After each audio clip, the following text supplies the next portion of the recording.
Yo, hey, we're live. What's up? Good morning, everyone. Long time no see for some of you.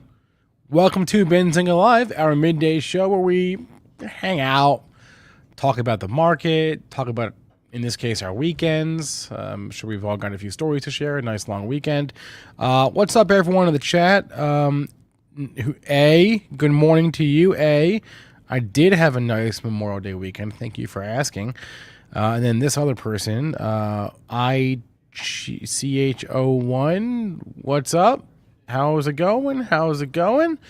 Here's the rundown for today's show. I've got Aaron Bree hopping by as per usual. He'll be on in a sec. I've got David Green from the Green Room coming on as he does every single Tuesday at this time.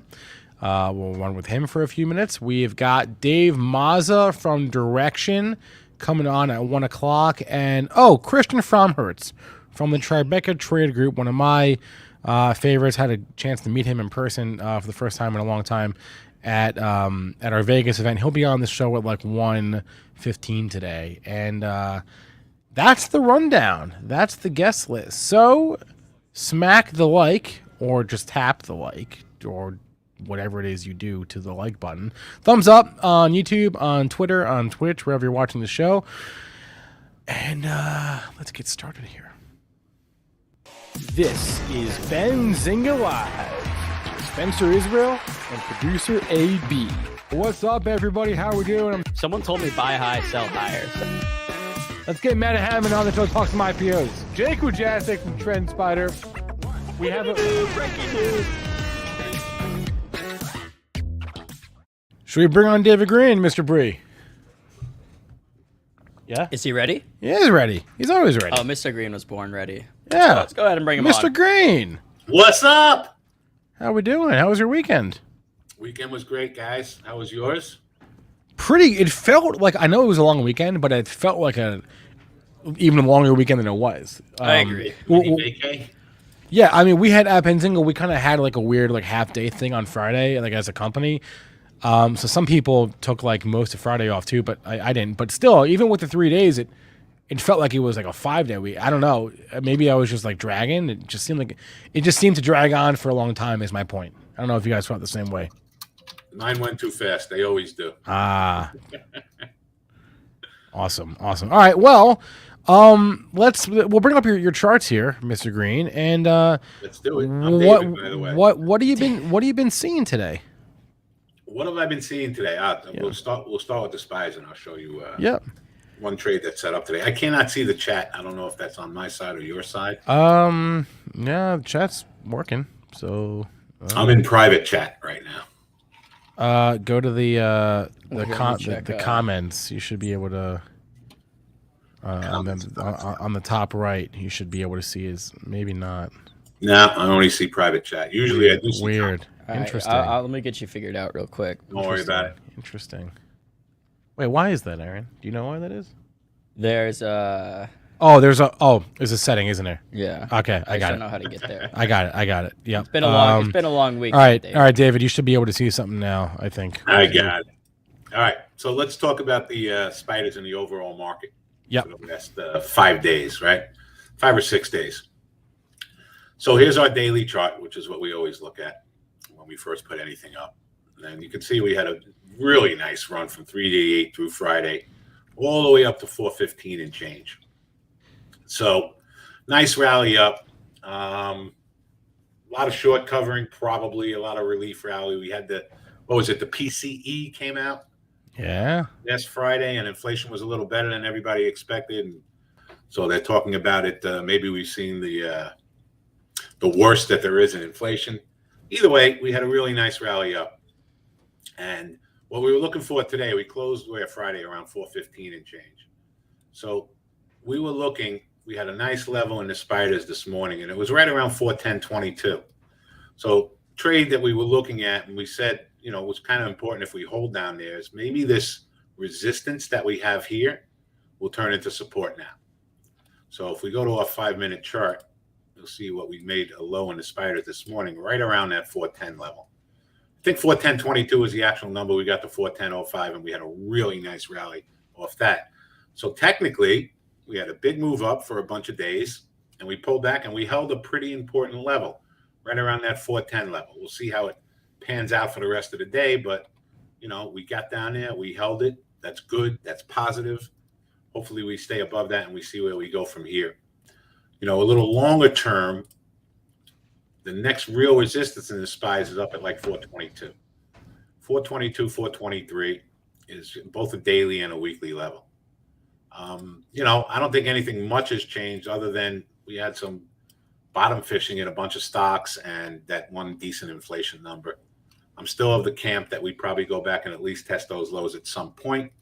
But whatever, let's take what we can get. And again, today was a pretty positive day as far as holding on to those levels. So we'll see where we go from here. I don't think anybody can really predict what's going to happen. I don't know. Kramer came on yesterday or this morning and said it's time to buy all the tech stocks. And we know that he's been right on the money lately. I don't know about that.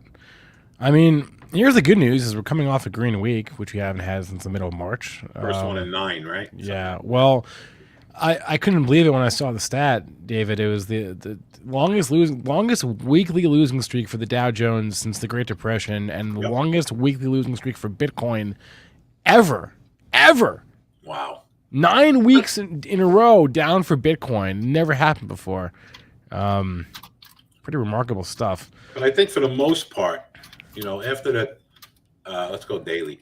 After the first few weeks in Bitcoin, we kind of just hung out in this area for a while. Yep. Right. For a good 2 or 3 weeks, we kind of hung out in this area for a while, and we've broken this downtrend, which is a good thing, right? Yep. When we got above, like, let's just call it 29,000, that reversed our downtrend. Got above that 29,000. We even got above the 30,790. So again, technically, we got room up to that 33,000 and change, and then 36,000 if we've found the bottom of that one. So, but Bitcoin did like most every other stock did, right? Why aren't we streaming David trades on the opening? I mean, that's something that we used to do, David, and we started doing our own live trading show. We started doing this show in the middle of the day, but that's probably going to be a question. That can be a question for Aaron Bree and team to figure out in the future. What's that? But when I am no longer here, is the programming schedule. The programming schedule will be in your hands, man.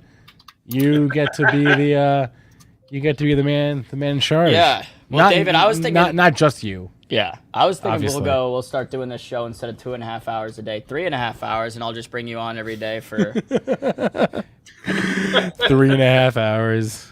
It's funny. There you go. Listen, whatever works for you guys. I'm actually starting another venture with a different firm where I am going to be trading live. Oh, wow. We're going to be starting our own live YouTube channel in a little bit. Oh, nice. We've been extremely busy. We're finally done. We are launching an accredited course with the New York Institute of Finance. Oh. Probably sometime within the next 2 weeks. Everything's done.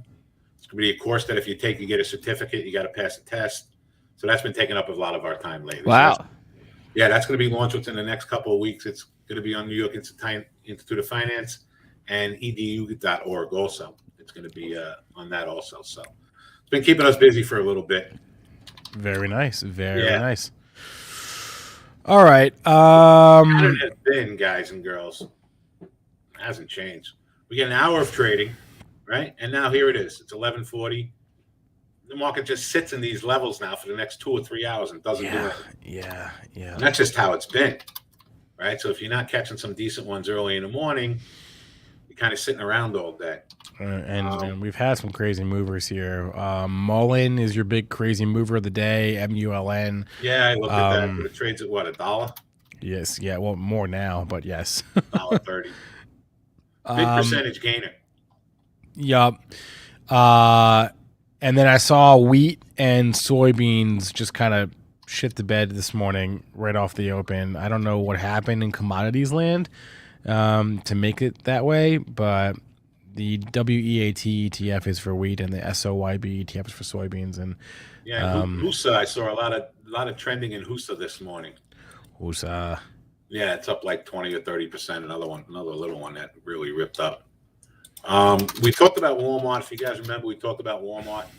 I think it was a couple weeks ago, right? When we hit on monthly level. We got Hey, down to 117 level, right? We exactly hit on monthly level. That's worked out to be a very nice trade. I think we're up to the 130s now. Yeah, 129 and change. Hey, David, speaking of Walmart, I threw out, I didn't do any orders, but I did set an alert for myself on Target for I made it at 160, what did I say, 168? I think I said 168. What do you think about Target, like, once it gets into that gap, right? Target? Yeah. Not yet, not today, but you know, you get up above that high from Friday, and now we're talking a little bit is what I'm thinking. Yeah, I mean, this was another one. Costco, Target, Walmart, they all got crushed, whatever, when their earnings came out like 3 or 4 days after that. What missed by 2 cents? Oxy double bottom, then cancel it for now. Yeah, we need above 168.50 in Target. That puts us above the short-term trend line. Right. We can get above that 168.50. We got room to 178, 195. Yeah, so that's what we need around that 168.50 level to get above. All these things have had really nice rallies off their lows. I want to look at Oxy. We just missed the double bottom, it looks like. Hold on, give me 1 minute, guys. Oh, yeah, check that out.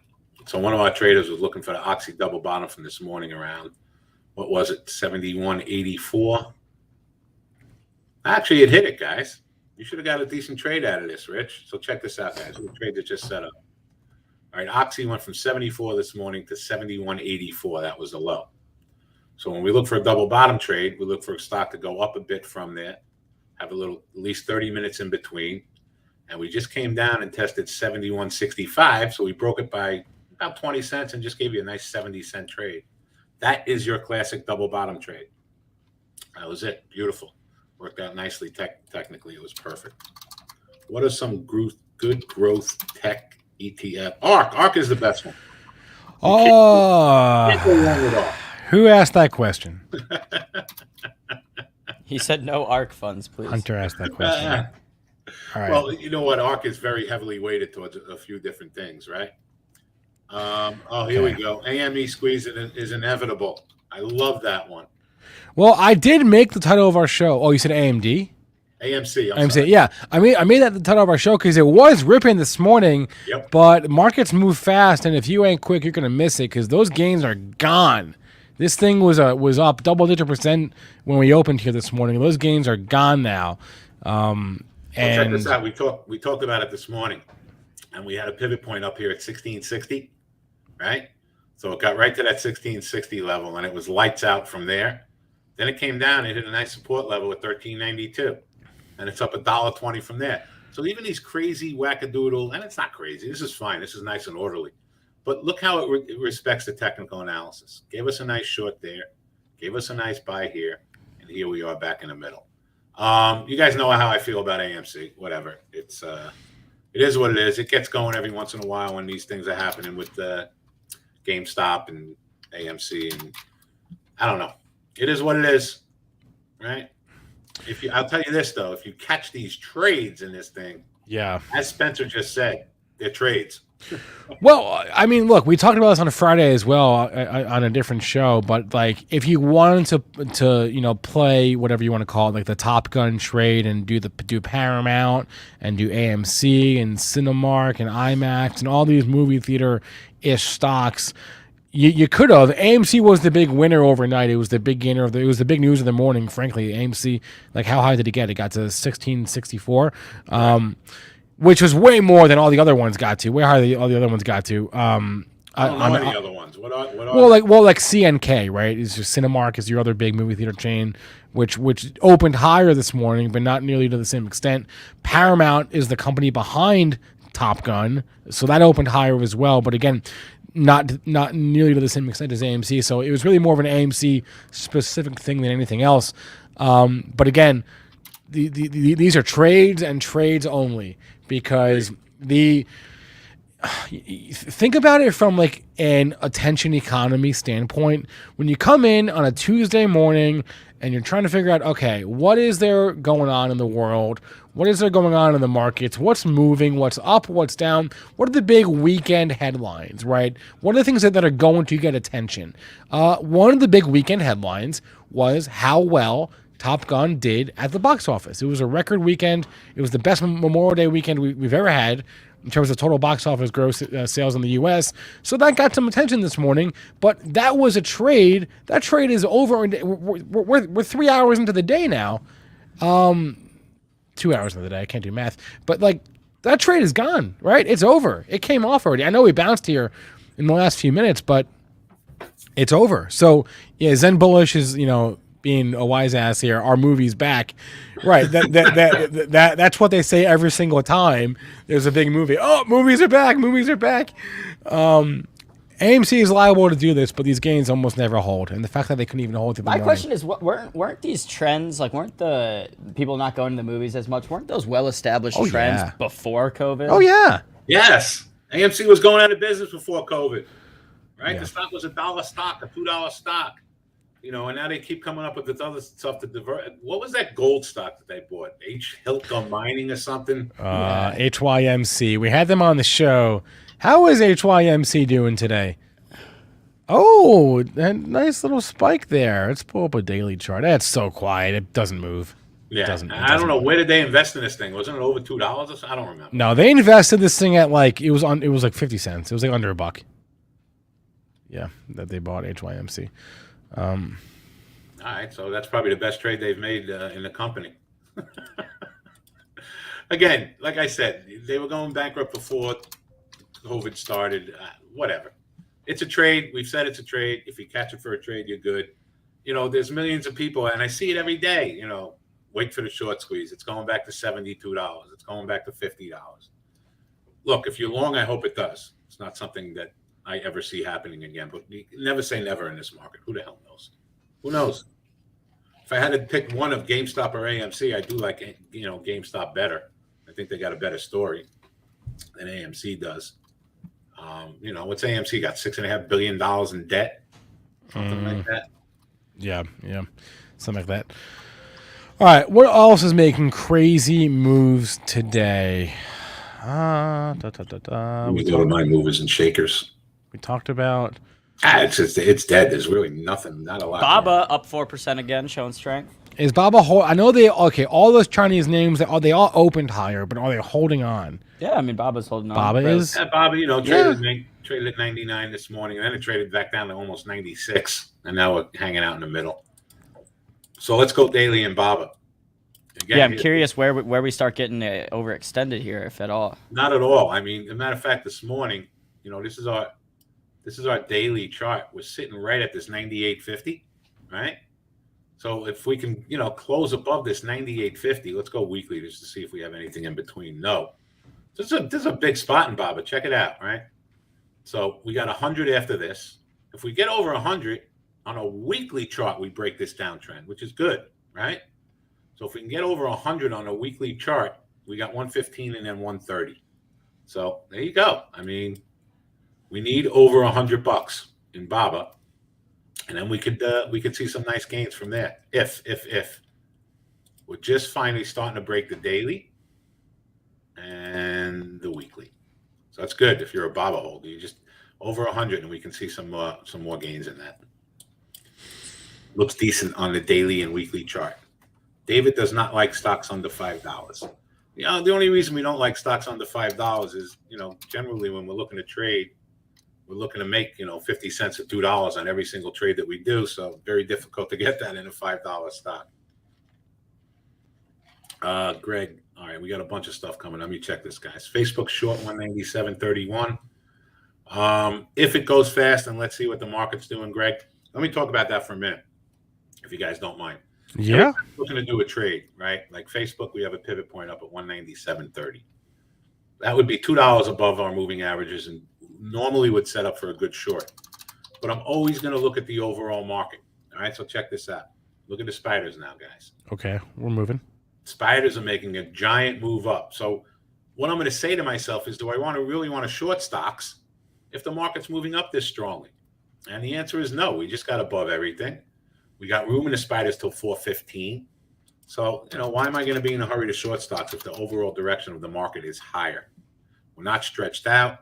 Let me just look at Apple and Netflix. Apple, again, same thing. stretching out with the rest of the market.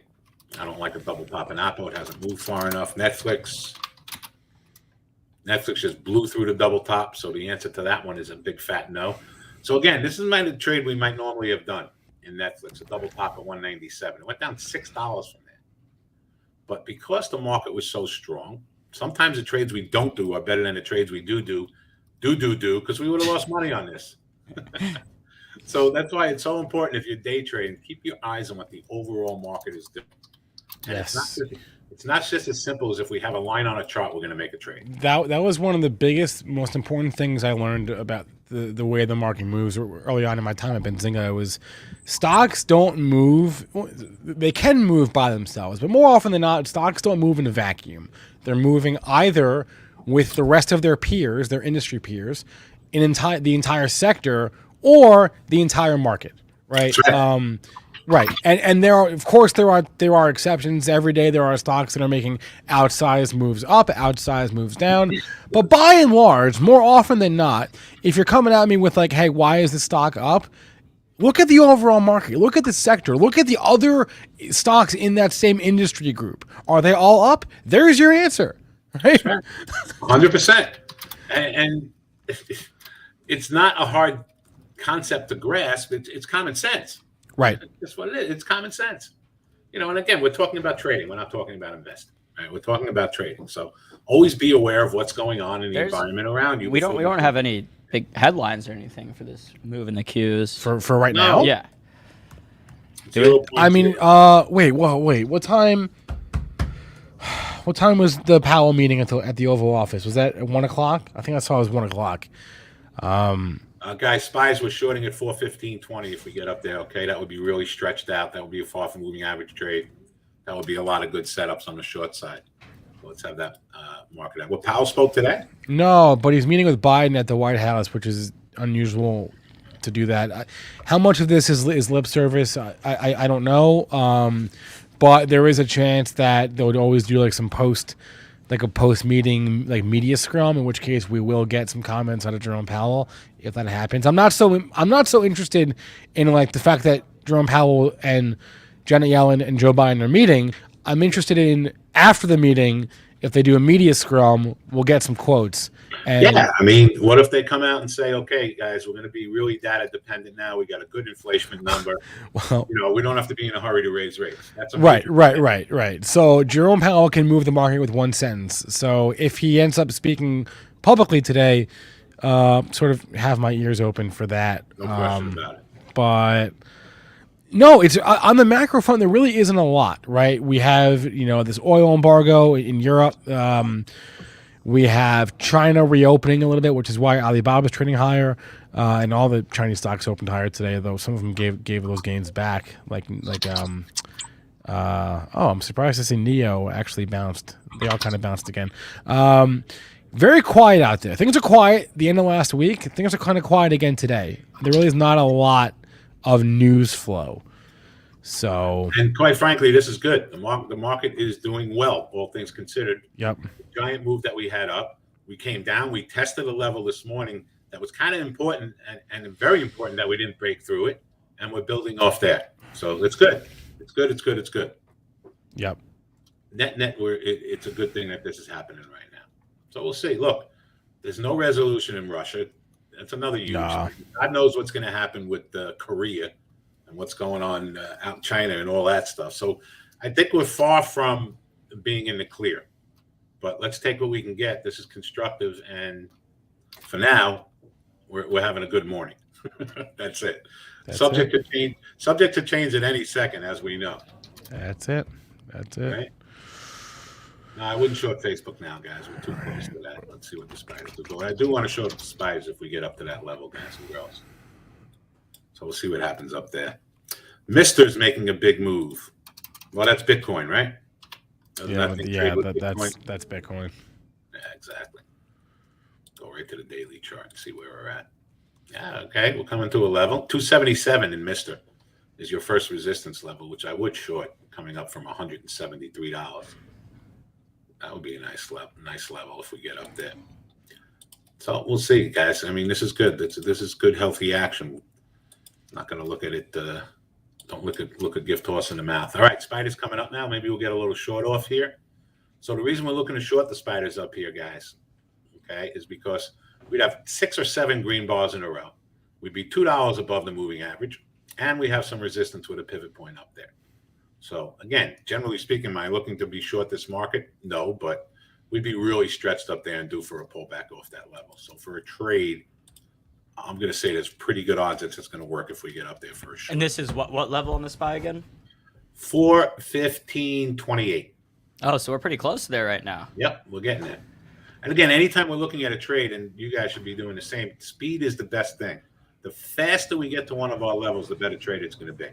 If we kind of just sit around here and make a base go sideways and then spike up there, it's not going to be as good a trade. So we want speed, speed, speed, speed. And what we can be looking for now, guys, for the rest of the day, at least small, maybe we're setting up for an uptrend for the rest of the day. So now I'd be looking to buy pullbacks in the spiders if we get down around that 413 level. And we'll see if we can hold that trend and just trend up for the rest of the day. And it's amazing to me. And one of the best things about what we do is you can change your mind 10 seconds and go from being short biased to long biased. So everything right now looks to me like we're setting up to go higher for the rest of the day. We'll see. Again, subject to change. But net will take it. That's for sure. NVIDIA double top. Yes, guys, if NVIDIA gets up to 192, we will look for a double top to short that. Absolutely. So you guys see Top Gun? Did you run out to see it? I watched the original last night, actually. I did not go to no. Well, for the first time in like over a decade. So I hadn't seen it in a very long time. So, but the fiance had never seen it before. She was not impressed. I told her that it's a guy's movie, and it's a guy's movie. She wasn't particularly impressed, but I enjoyed it. So that's a classic, man. So I will go out probably this weekend and head to the movies and watch the new one. I heard it was very good. So. Make sure you go to an AMC theater. Okay. There's only 2 options near me. One of them is an AMC. It's not as if there's that many theaters around these days. So,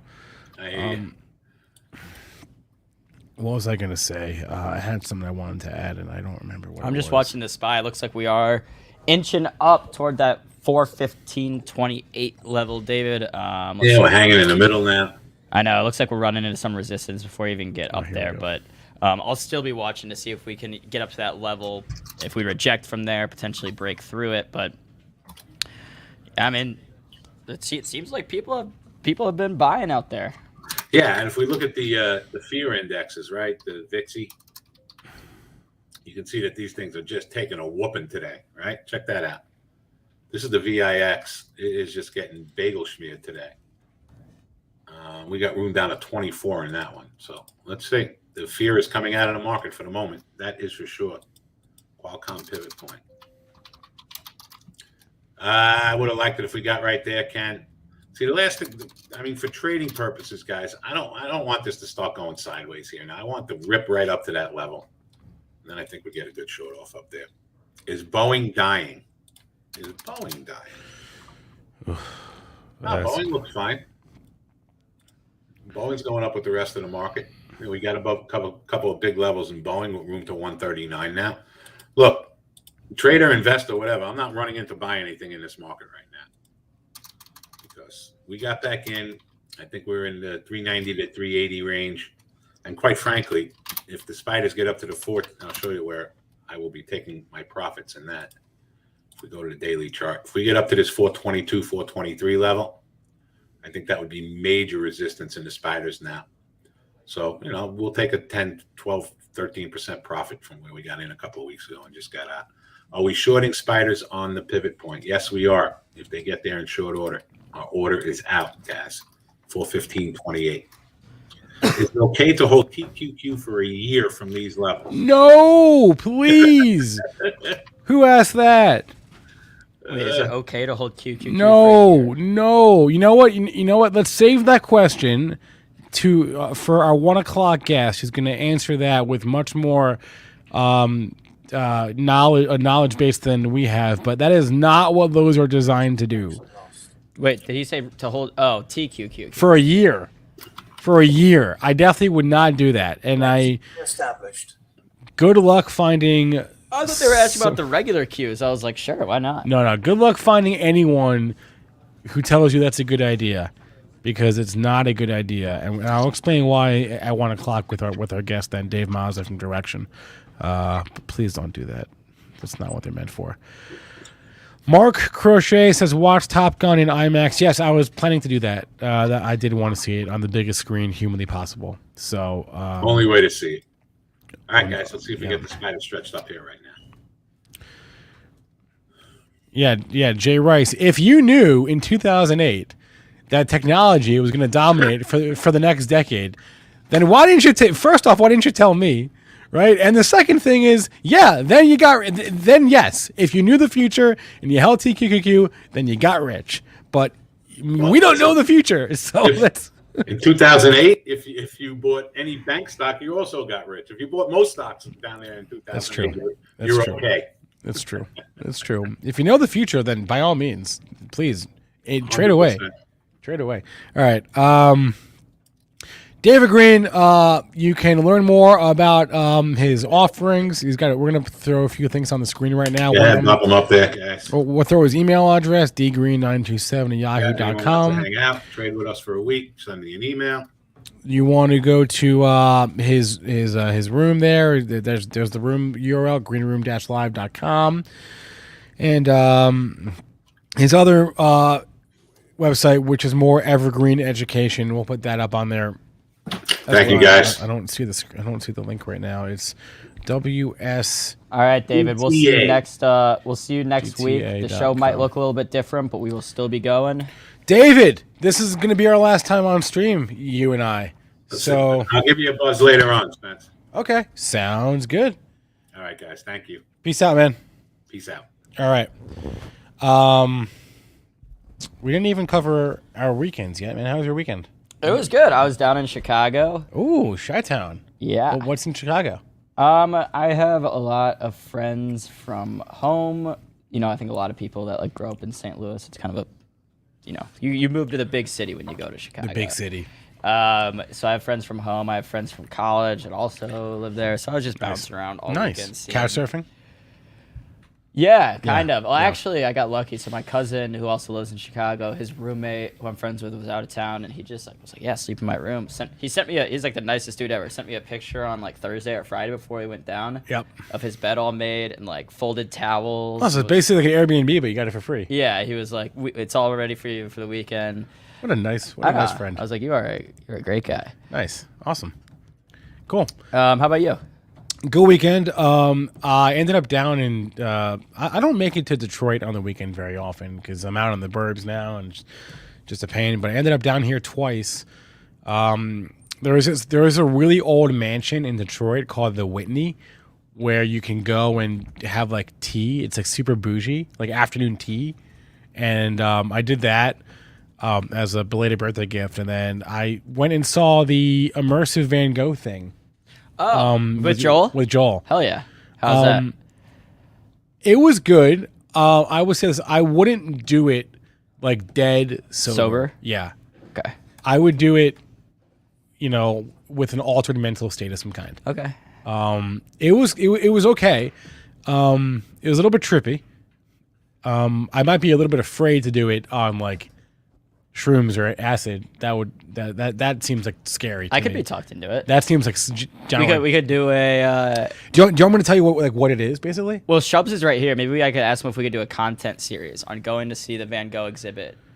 On different altered mindsets. Maybe. And seeing which one is the most. Immersive. All it really is it's 2 rooms. And I know they're in. No spoilers.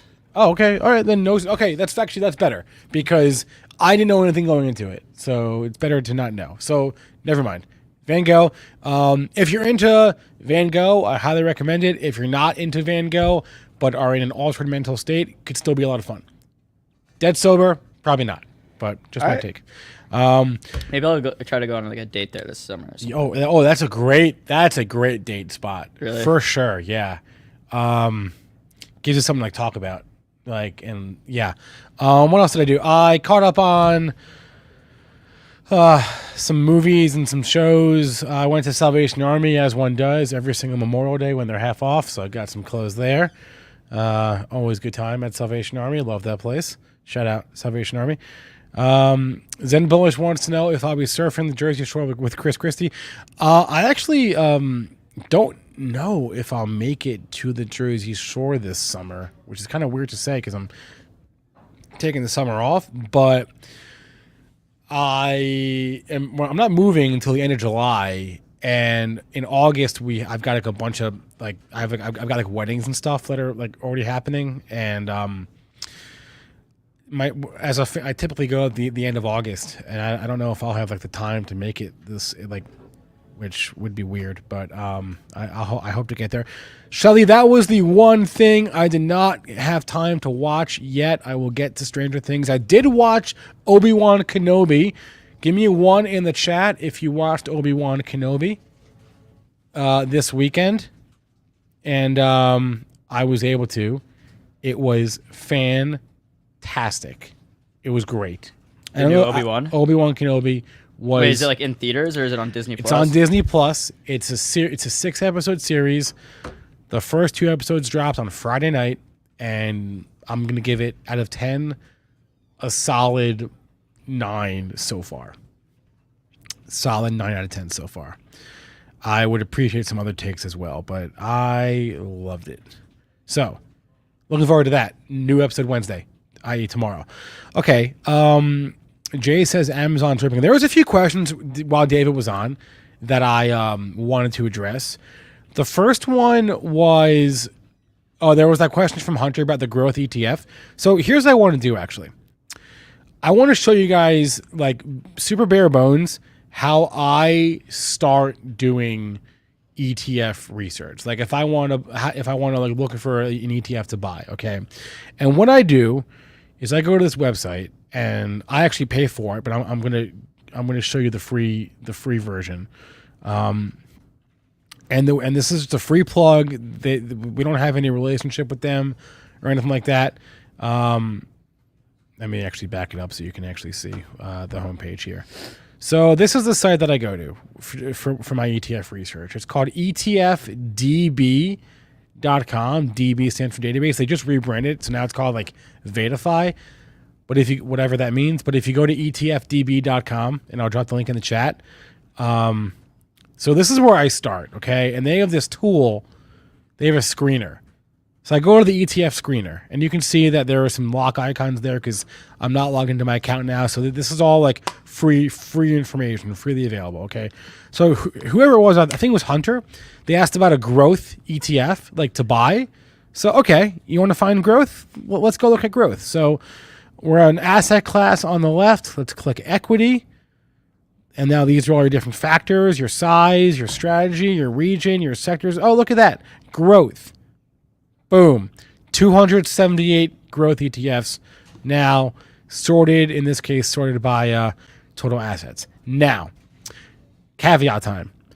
Just because an ETF is categorized as growth or has growth in the name does not mean it's what you're looking for in terms of growth. Okay, so I don't know what kind of growth you're looking for, but there are degrees of growth, right? Some of these ETFs are basically going to move with the. I mean, you can see QQQ, right, is technically categorized as a growth ETF because it's mostly technology, right?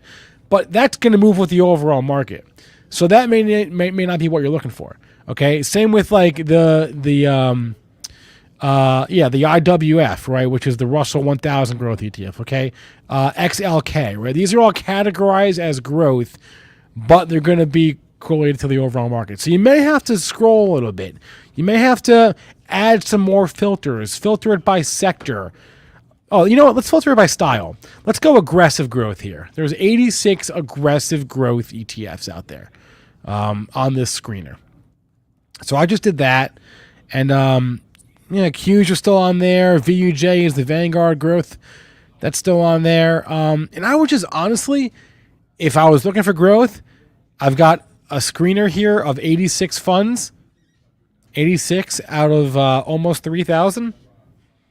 And I would just start looking. and I would start filtering it down more. Do you only want U.S. exposure? Do you only want large cap exposure? I don't know, right, what you're looking for here, but knock yourself out. Play around with the screener. It's an amazing, amazing tool. This is how I find new things, because I'll come to it with an idea like, oh, I only want growth, for example. And then I'll just get more and more into the weeds and more specific, throw more and more filters on. And eventually you end up with like, a dozen ETFs. And then you can go in and look at the holdings, look at what they own, look at the expense ratio, and then go from there. But this is the tool that I use for my ETF research. Again, it's etfdb.com. Free publicity for them.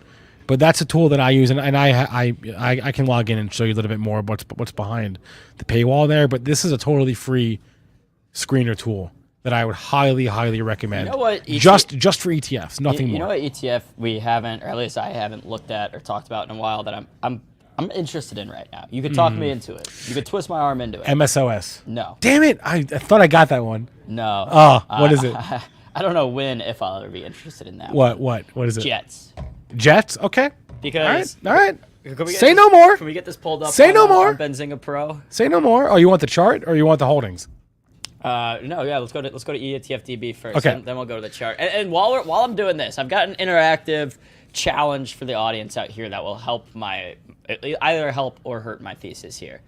Right. Everyone think of a trip, a flight that you've done before in the past. Maybe you've done multiple times. Like I know generally how much the flight tickets usually are from Detroit to St. Louis because it's a flight that I've flown a lot. Yeah. I want you guys to look it up just real quick on Google flights, whatever. Is it more expensive than it typically is? Or is it less expensive? Because I've heard anecdotally that just in the past few weeks, people have been able to find some cheaper flights than maybe like a month ago. But what I'm still seeing personally, flights still seem very, very expensive. And it would just shock me based on, flights that I've been on, how full they are, the prices people are paying, that these companies are gonna report anything other than blowout earnings next quarter. I mean, if a flight is typically $200 from Detroit to Vegas and now it's $450, I get it. There's added fuel input costs as well. But it seems like those companies have been able to pass off most of that cost to consumers. Well, what was it that the airlines just said in the earnings reports that just came through for last quarter? They said that I think most of them said that in March. I think they said correct me if I'm wrong. In March, a lot of them finally got back to like profitability, like from COVID, right? Like it took 2 years. And we're gonna look at the chart in a second, but Jets is still trading. I mean, Jets is trading at $20.50 right now. This was $30 pre-COVID. And I really do think the demand right now for travel is even higher than it was pre-COVID. Yes. We're seeing a lot of headlines. I'm sure you guys have seen it too about flight cancellations. There were 6,000 flights canceled over the weekend, and I'm seeing a lot of like doom and gloomy headlines like, oh, prepare for flight cancellations this summer. Oh, there's a labor shortage. Oh, not enough pilots, not enough air traffic controllers, not enough flight attendants. That may be so. So that's also a thing to factor in if they're going to have to cancel flights. But it seems like Wall Street is smart enough to account for that. So you're saying if flights are as expensive as you've seen them to be, as they seem to be, and knowing that several airliners just got back to profitability finally in the last couple of months, right? As they said on their earnings reports, then you're saying JETS, Jets is could be an interesting buy here. So let's look at the Jets ETF. I'm looking at the ETF, but I also there are probably people that might know more about some of these companies and the industry in general than I do. Like I could be talked into some specific names. Like if I have a reason to like American Airlines into the next earnings more than Southwest, then 100%. But if my general thesis is, yeah, these airlines have a lot more costs right now in terms of jet fuel, labor, whatever, but they're able to effectively pass this cost off to consumers, and they're going to report great earnings, then I think it's an interesting buy, especially considering that it's still trading at a discount compared to where it was pre-COVID. Okay, so let's just looking at the holdings here of the Jets ETF and what jumps out to you, right? We've got 4 stocks that make up, and I just did the math. 45% of this fund is in 4 stocks. So what are you really getting here? You're getting a fund that owns a bunch of airline stocks, but the top 4 of them, United, Delta, American, Southwest, make up 45% of this basket. So it's 45% of the 4 largest airliners in the U.S. and 60. What's the math there? 45 and 55. 55% everything else, right? Well, maybe, and that's why, I mean, if I were going to pick any, I mean, these top 4, right, I think a lot of us could have guessed with our eyes closed that the top 4 would be United, Delta, American, and Southwest. Yep. And I probably will end up trading a couple of those individual names as well. But maybe let's look what I'm just thinking too is some of these like a TripAdvisor or Expedia, some of these like websites that are more like they don't have as much added input costs, but if still they get a cut of every flight that someone books on the website, and now those flights are more expensive and they might not have the same amount of additional costs that the actual airlines are happening, maybe something like Expedia could get interesting as well. All right, I'm going to pull up some charts here. These are going to be weekly charts. I'm looking at from COVID just to see where we are in context to that when the whole world changed for these companies. Delta Airlines, you can see, right? Basically about halfway. Wow. Where was the thing pre-COVID? We'll just call it $58. It went from 58 down to 17. And what's the average of that? It's probably close to where we're at right now. You said 52 to 17. 58 plus 17 is 30. It's 37.50. Yeah. All right, so we're like we're right above the halfway point. So you're saying if travel really is back and people are and the airlines basically are able to pass along these increased costs and people are going to stomach it, then why not Delta Airlines to $50 is what you're saying, or 55, or Southwest, right? Let's look up Southwest.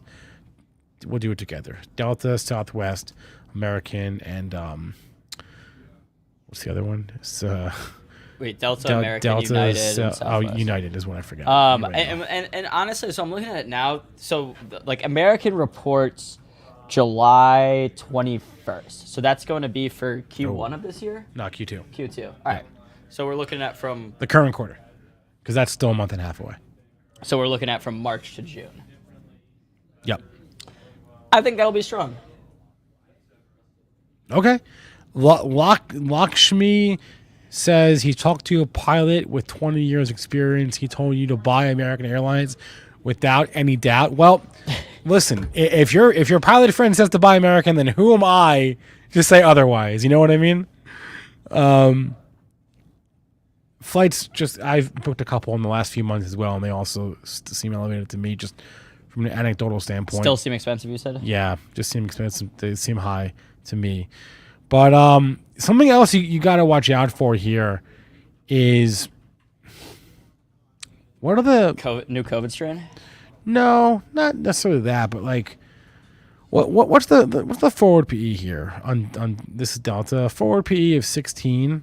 All right, so it's cheap. Well, it's cheap. I think price of sales of below 1. It's these cheap. honestly aren't companies that I'd really want to buy and hold long term. No, historically, airlines have had a very, very tough time staying profitable, making money. You can look up any airline chart historically that you want, and they underperform the overall market. Yes. I am more looking at this just as like a swing trade. Like and it almost honestly, like the thing that's kind of, I'm almost talking myself out of it because it seems too obvious. It's like people know that people are traveling right now. People know that flights are expensive. Why are these stocks not like doing anything? So for that kind of scares me. Yeah. Yep. Like the market should be pricing that in. The same logic that you have now that's what people had in March 2020. The airlines are going to come back. They're airlines, right? And they did. They did a little bit, not entirely, but a little bit. If you bought American Airlines in March, when COVID was at its peak, you did fine. You bought it at $10 and it went all the way up to 25. Yeah. There was another question that I wanted to address from the chat too, which was someone asked about Target versus Walmart. And yeah, you know what? Let's bring the charts back up. I just took them away. What I was going to say was that question right there, should I buy Target, should I buy Walmart? That is why I have come to prefer investing in ETFs, frankly. It's because I don't really want to make that decision myself. Like, could I spend days and hours of my time delving into the financials and the balance sheets of Target and Walmart and reading analyst reports and asking other people which is better and doing all this fundamental analysis and looking at the charts? Yeah, I could. But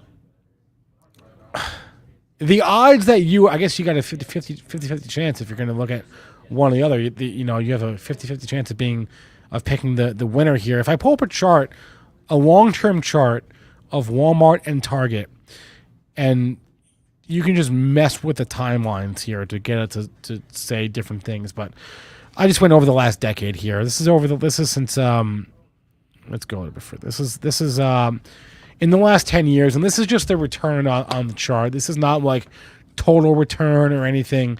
But if you look at I like looking at annualized return, and you can I don't think we have that information in Benzinga Pro, but it's available elsewhere. You can just look up annualized return for Walmart and Target.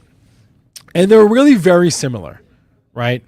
Walmart's total annualized return, which is the average, basically the return that you would get each year for owning the stock.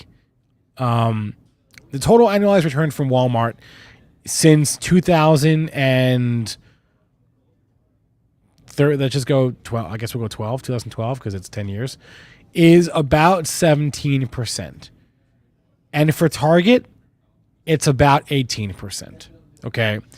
So we're talking about, on average, 1 percentage point of outperformance from Target over Walmart per year. Now, that ends up making a bit of a difference, right? Because if you look at the charts, you can see that Target has dramatically outperformed Walmart in the last couple of years.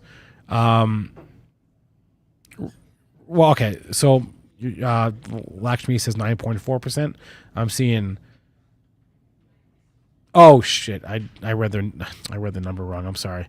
Yeah. Okay, Lakshmi's right. Sorry. So, the 10-year annualized return for Walmart is 9.4%, and for Target it's 14%. So it actually is more than it's a bigger spread there. So I screwed that up. I apologize. So yeah, Target has outperformed Walmart over the last 10 years by an average of 5 percentage points per year, right?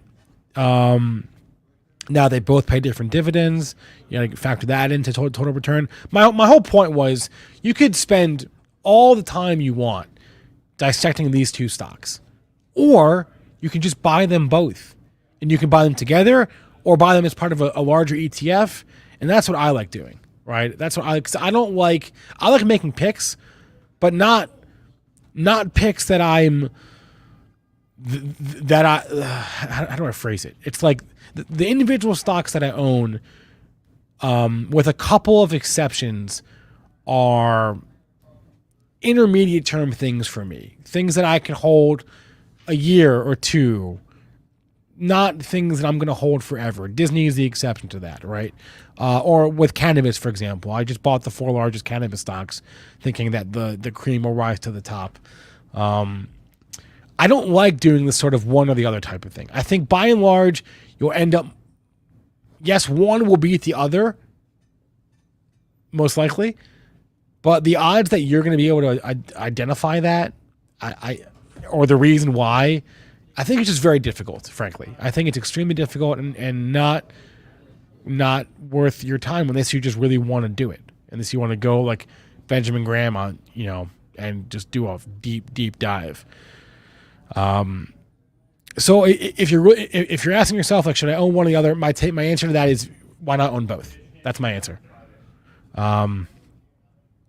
And that's kind of my approach for investing as a whole is. Ooh, Susan's asking if the broadcast is fuzzy for anyone. Try making sure you're on the HD setting on your YouTube. Or if anyone else is having issues, let us know. Yeah. So I just wanted to address that question because I feel like people get sometimes they get too bogged down and like, oh, like what is the best one in the best stock to own in this industry? As if anyone can tell you that, right? We don't know the answer to that question. So why not just own it all? And then then you'll get the outperformance, right? Well, Steven wants to do the opposite of owning it all. He wants to short everything. You could do that. Yeah. If you think everything's going down, I put wouldn't some skin in the game and see how it works out. You know, if you would have been short the past 3 months, you've done pretty well. Or short since last November, you've done pretty well. If you were short from the 10 years before that, you weren't doing so well. So I mean, and people. There are always people out there calling for a big downturn, calling for a big crash. They've been right. They've been right now, but they've been wrong more often than they were right over the past 15 years or so. Yes, that's true. So I don't know. I mean, again, if you are highly convicted, I would just say, put some skin in the game. If you have a conviction, go for it, and that goes for anything, right? I mean, Aaron and I we own individual stocks. I own I own 8 or 9 individual stocks right now to go with about 8 ETFs that I've got, of varying sizes and shapes. Happy Muhammad's. Wait, I don't know what Happy's talking about. He's posting a headline from 2015 saying Target's gonna. I don't know what that means. He's saying that Target expanded to Canada and then had to close a whole bunch of stores. Oh, interesting. Is Zoli watching right now? Zoltan, are you out there? Zoltan, is he in the office today? I think he's moving to. Is he moving? Oh man, I don't know. I'm gonna miss Zoli if he is. Zoltan, Zoltan may have to move back to Europe, Hungary, which would be if there are any women out there that are looking for a green card marriage, please DM us. Also, Spencer, something I wanted to touch on. The reason I was asking for Zoltan, we need to find Zoltan a wife so he can stay. It's very tough. Well, the reason I was asking for Zoltan, I want to find a legal expert to bring on about the Johnny Depp Amber Heard trial. Have you been following this? Yeah, I thought it was over. The trial's over. The verdict has not come out yet. So the jury... can I ask a really dumb question? Yeah. What is the trial even over? The trial is a defamation suit. So Amber Heard wrote an op-ed. Oh, is that what this whole thing is about? Yes. Oh, I had no idea. Hollywood Reporter or something. I had no idea what this was about. Where I don't think she named Johnny Depp personally, but they were publicly married for however many years. So when she was my ex-husband, it was very obvious. Okay, so she said he abused her. Correct. And he sued for defamation. Correct. Oh, I didn't even realize that's what this was about. This is where it's tough, is because, and Spencer and I both went to journalism school. You learn about libel and slander. Yeah, but what's the court case? New York Times versus Sullivan? Dude! That's not, never mind. I was thinking of, I just watched The Post over the weekend. Watch the what? The Post, the movie. I don't know what that. Never mind, forget it. Topic for another day. New York Times versus Sullivan. I think that's the one. Okay, that decided, and I could be wrong, but I think I'm right. That decided the kind of bar for private versus public. Kind of like public versus private. So if you're a private person, there's a certain standard that someone needs to meet for libel and defamation. So I can't write and publish something about Spencer, but that bar, it ends up being exponentially higher once you're talking about a public figure. So if I was writing something about Barack Obama, it'd be a lot harder for him to sue me for defamation or libel than someone like... Actually, honestly, I don't even know. You might... Because he's a public figure. But you might be a public figure. So in court, my lawyer could argue, or your lawyer could argue that you're a public figure since you're on YouTube every day. I can't afford a lawyer. What lawyer? What fictional lawyer are we talking about? You get a court-appointed. All right. So anyway, so back to the thing, back to the case. So yeah, they're deciding. The jury, I guess, is deciding right now. It's for whatever reason just become the most popular thing to follow on social media. Every day on YouTube during the trial, they'd be live streaming it, and it would have hundreds and thousands of people watching this live, and 700,000 people. watching the stream. Put our streams to shame. Yeah. Yeah, so let us know in the chat if you've been watching this, if you guys have any thoughts. I want predictions. I want predictions. Who's going to win? What's the final outcome going to be? My money is on Johnny Depp because that's where the public is at this point. The public is on his side.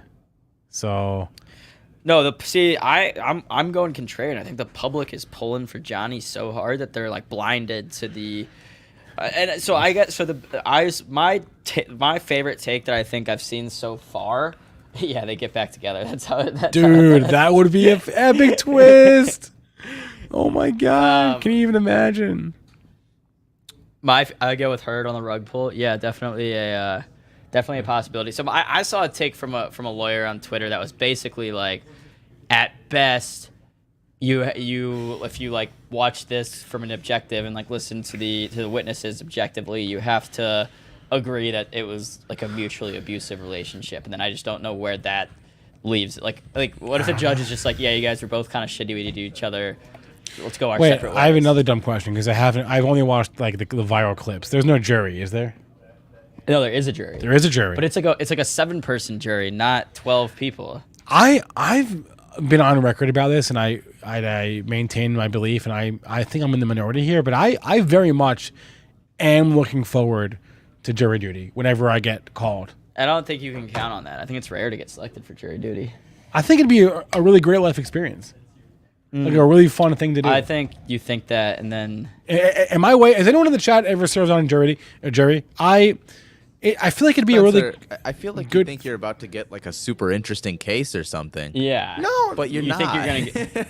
No, not necessarily. I mean, it could be some like civil trial between like. Yes. You know, or like a corporation suing another corporation, right? Or like some like landlord built out his garage a little too far. I know, and but some guys like you're gonna sit in a no. I think it'd be kind of fun though.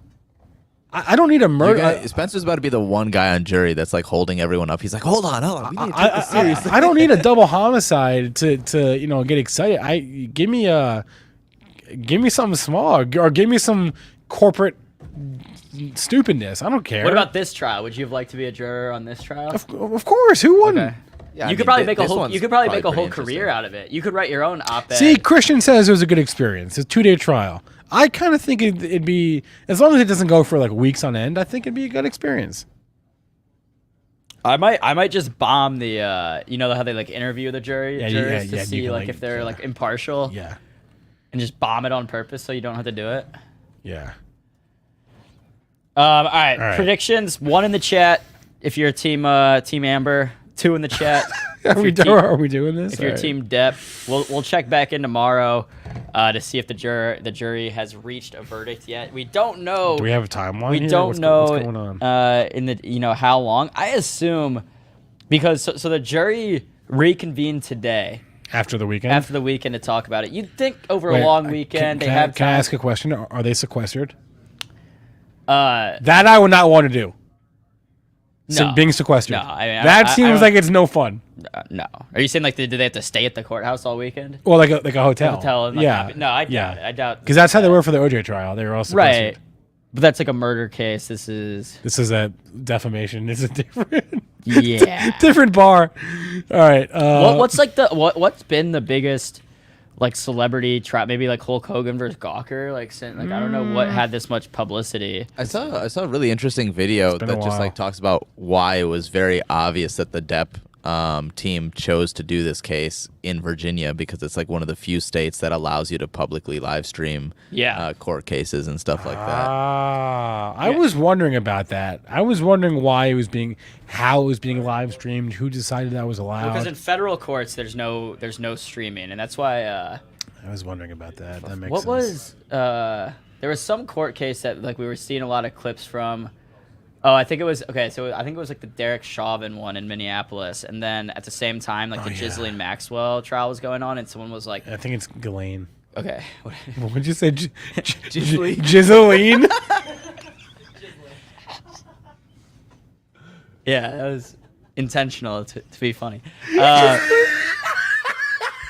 Anyway, people were on Twitter like, how come I'm seeing so many clips of the Derek Chauvin trial and not the Maxwell one? Yeah, I think there are laws about. And they were like, because there's no cameras in the Maxwell. Like they thought it was some like conspiracy by the media to and it's just how the court laws work. But yeah, I mean, undoubtedly, Depp and his team have been like put in a good light throughout this trial on social media and whatnot. So we shall see. Hopefully the verdict comes in sometime this week so we can finally put a bow on this. All right.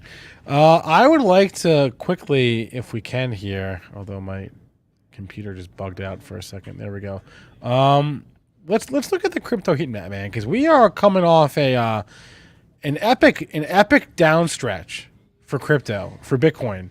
And yesterday was a really good day. For crypto? For crypto. Let's talk about it.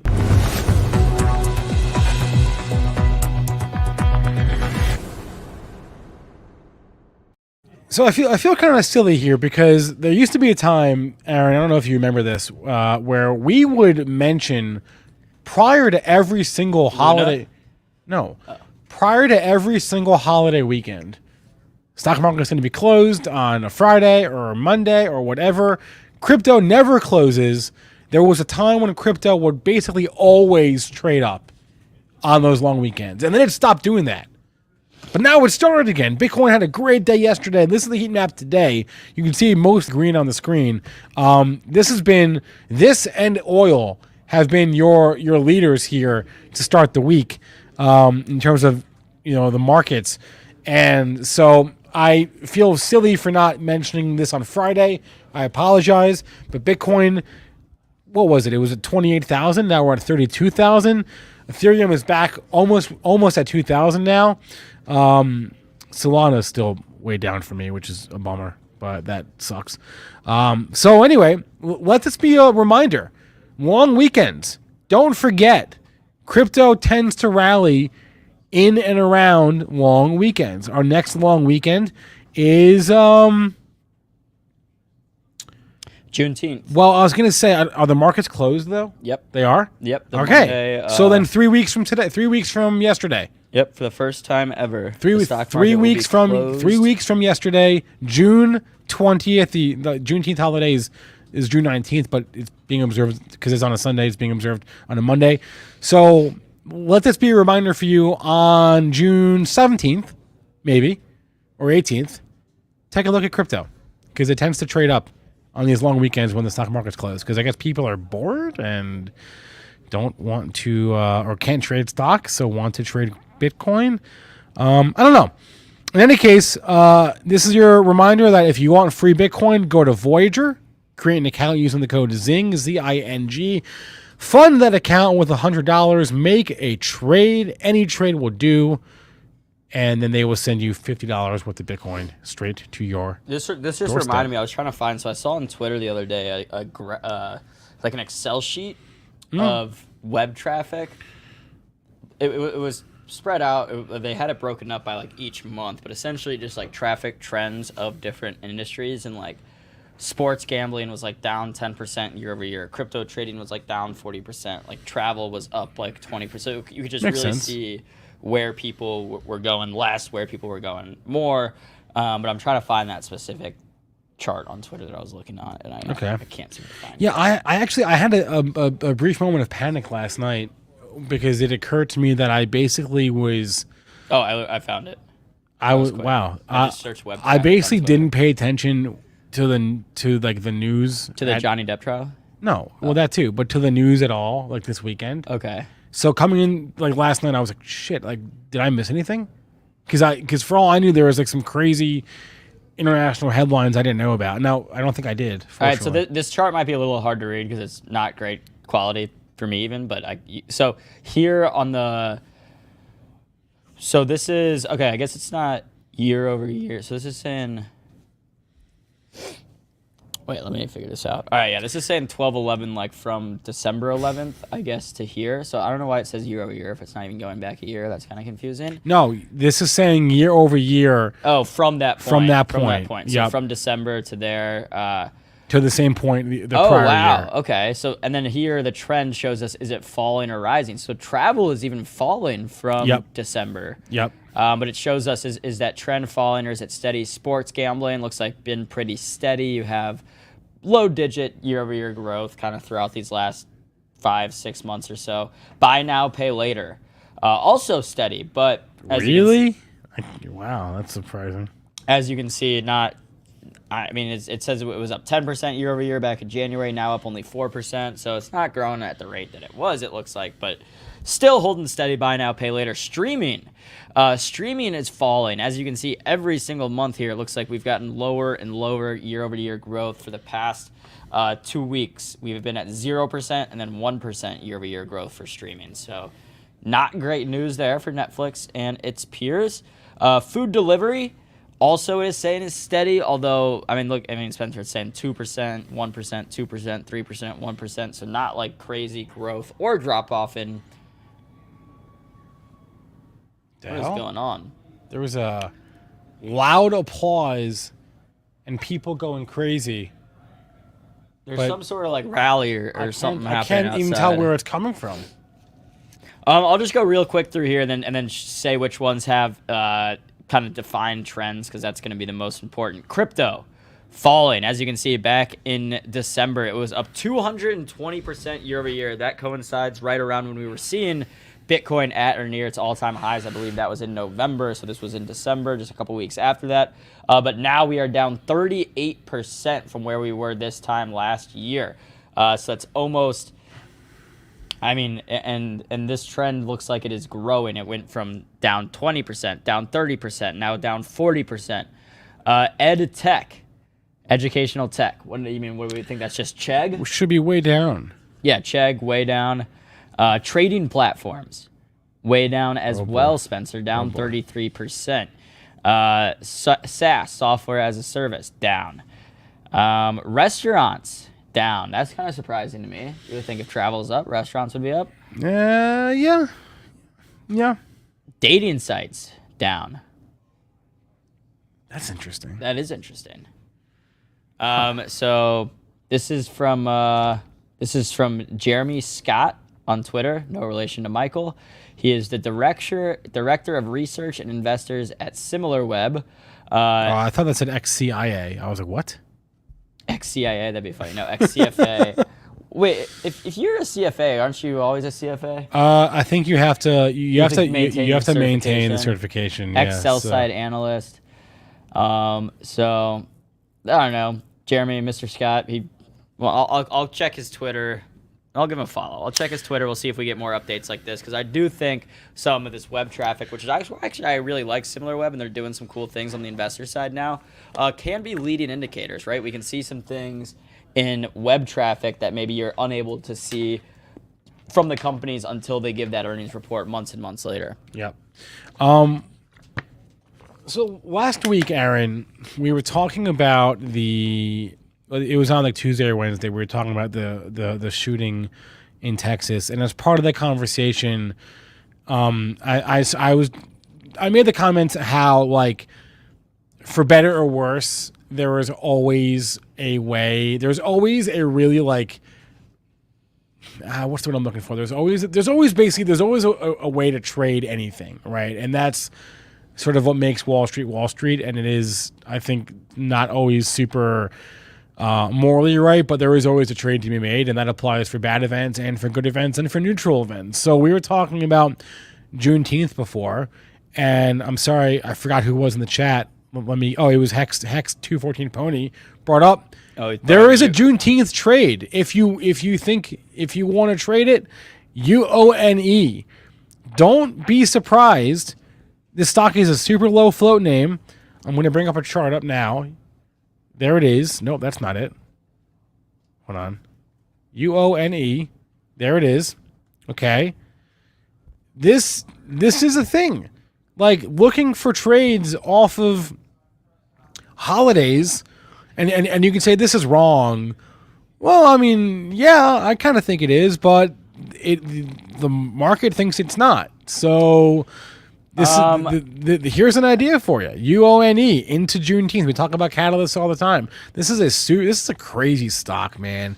It's got such a low float. What is the float here? I think looking at 8 million shares. I think looking at UON like historically, you can see these crazy pops. That first one was during the George Floyd protests in summer of 2020. There was another one. And then Carve, thank you. Hex 14 Pony has thought about this, clearly.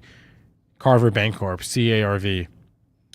Either way, there have been other events, holidays in the past, in the last year or so, where people have speculated, okay, Urban One's going to run here, and then it didn't. So that would just be my, it's not oh, this thing has to run on June 19th. No. And look, and I'll use AMC as the example here, but every single time AMC makes a 10% move, you get the people saying, oh, this is it. It's going back to 70. This is it. And it never is the one. But so yeah, you're right. That's true. Every Stockland makes a big move once, then people wait for that move to happen again. There was another. What do they do, T-Swan? Well, Carver Bancorp is a bank, and Urban One is a radio. I think it's a radio. It's a network of radio stations. Yeah, they're all like black-owned radio stations. Right. These are exactly. But what they do is frankly irrelevant. What you do need to know is that they have in the past traded. Like Aaron said, with the George Floyd protests. But again, these are trading instruments only, low float, crazy stuff. If you want to look at this stuff, I mean, go for it. It's not for me to trade. This thing's Yuan's made a nice move over the past few months, it looks like already. Yeah. Coming from lows in January of 4 to... Wait a minute here. It's up 200%. Yep.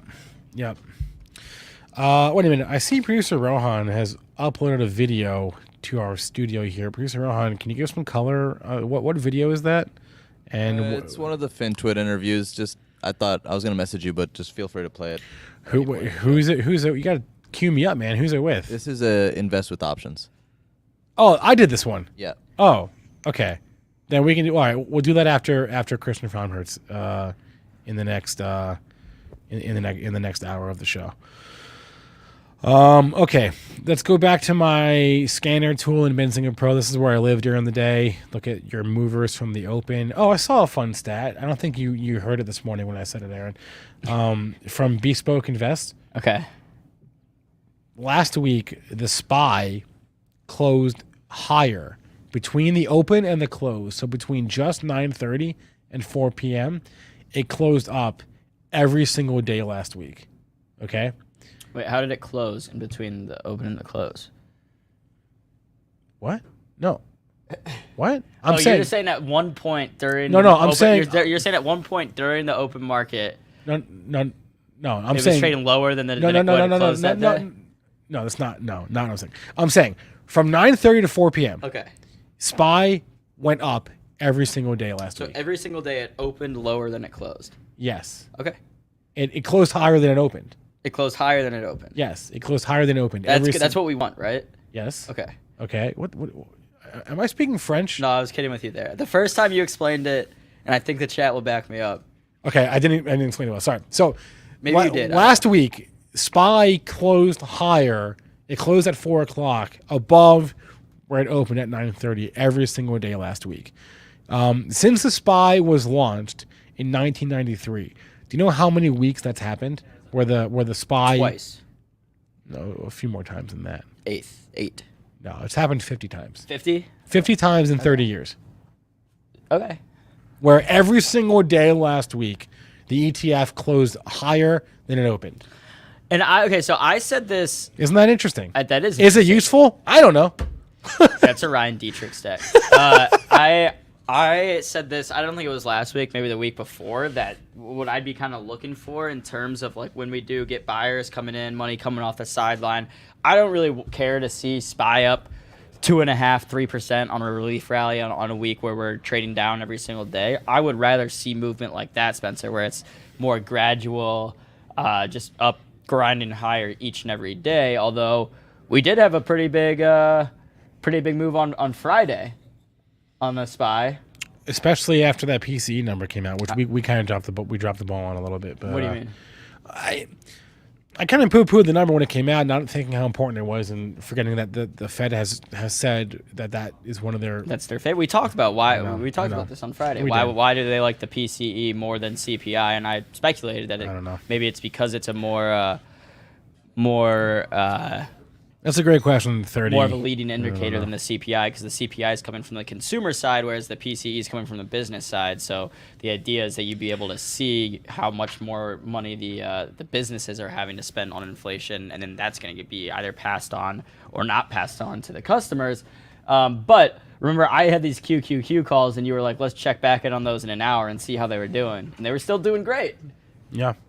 Wait. Although, and we will get to 30's comment. We can talk about Elon and his Twitter feed. We don't have to. It's okay. But my Robinhood. So I had these calls on the queues that. Bye, Shubs. Shubs is leaving. Bye.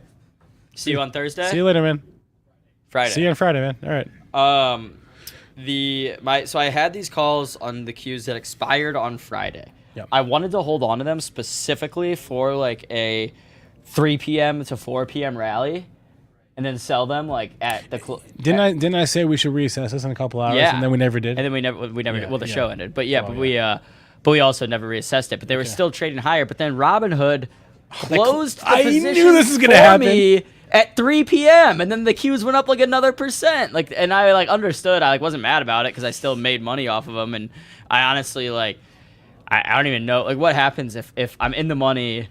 They expire, but I don't have enough money to like exercise the options. Maybe I'm just like screwed. So they were protecting me in some way. But hypothetically, if I would have on my own sold the calls at 350 or whatever, they kind of screwed me out of some dough. Oh well, that's a bummer.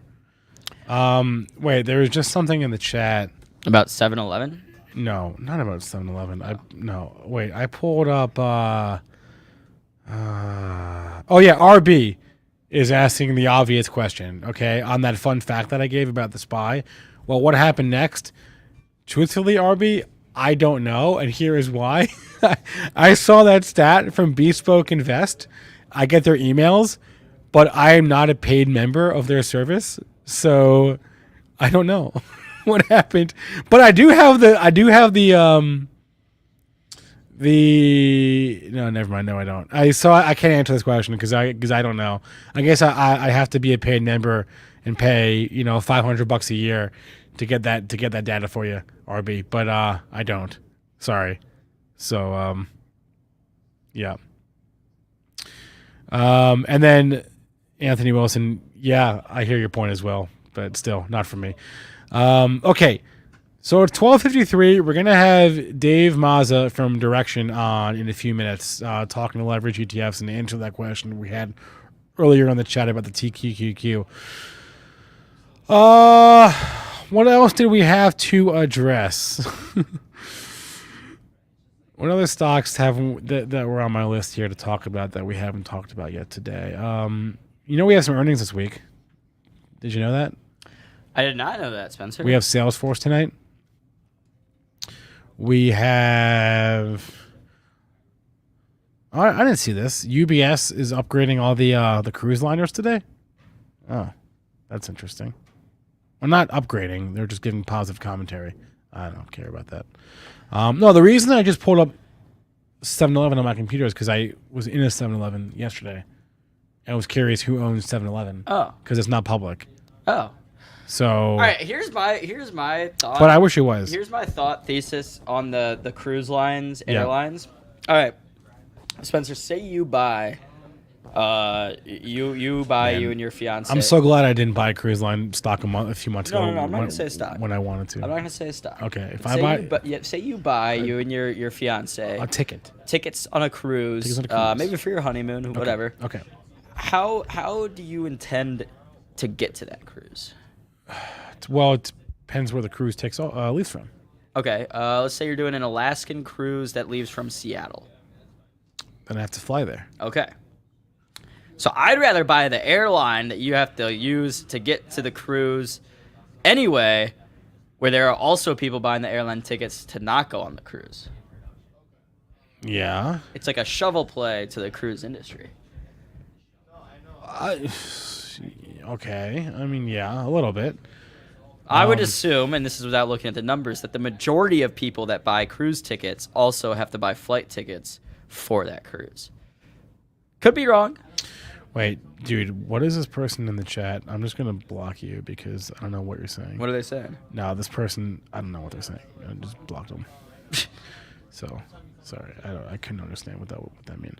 All right, so airlines are picks and shovels for the cruise lines. Not really, but a real pick and shovel for the cruise lines would be like the people that like are actually making the material for the boats. What's going on with Sava today? Is there news on Sava, Cassava Sciences? What the heck? Up 34%? We don't have anything on this. Well, we should. I mean, stocks don't go up 34% for no reason, especially stocks that are drug makers. What else jumps out to me today?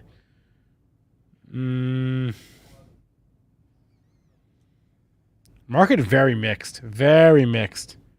Energy is still leading us, but discretionary is now green. Technology just turned green. Interesting. Find the banks are green. Communication is green. This is very interesting here. Very mixed. Not sure what to make of this. ARKK is only down less than 1%. Not sure what to make of all this. Of just price movement in general today. Yeah, of just price in general today. Yeah, and I mean, like I was looking at some of the high tech or the high growth names, right? Your Rokus, your Asanas, and they're probably all down slightly, right? Exactly. They're probably all down like 0.5%. Yeah, I mean, Roku's actually like exactly flat right now. Upstart having a good day, up 5%. Tesla actually having a pretty good day compared to the overall market. Tesla's up nearly 2% right now. And Tesla's made a really, really big move just in the last week from about looks like lows of around 630 all the way up to 775. Tesla's up 25% in this last week alone. All right, here we go. Let's go to the chart. I don't think I'm not going to chase Tesla here either. I told you, Spencer, that we talked about this last week. Like if Tesla gets down to a point, I could be talked into buying it again. But right now, this is why you can't short Tesla.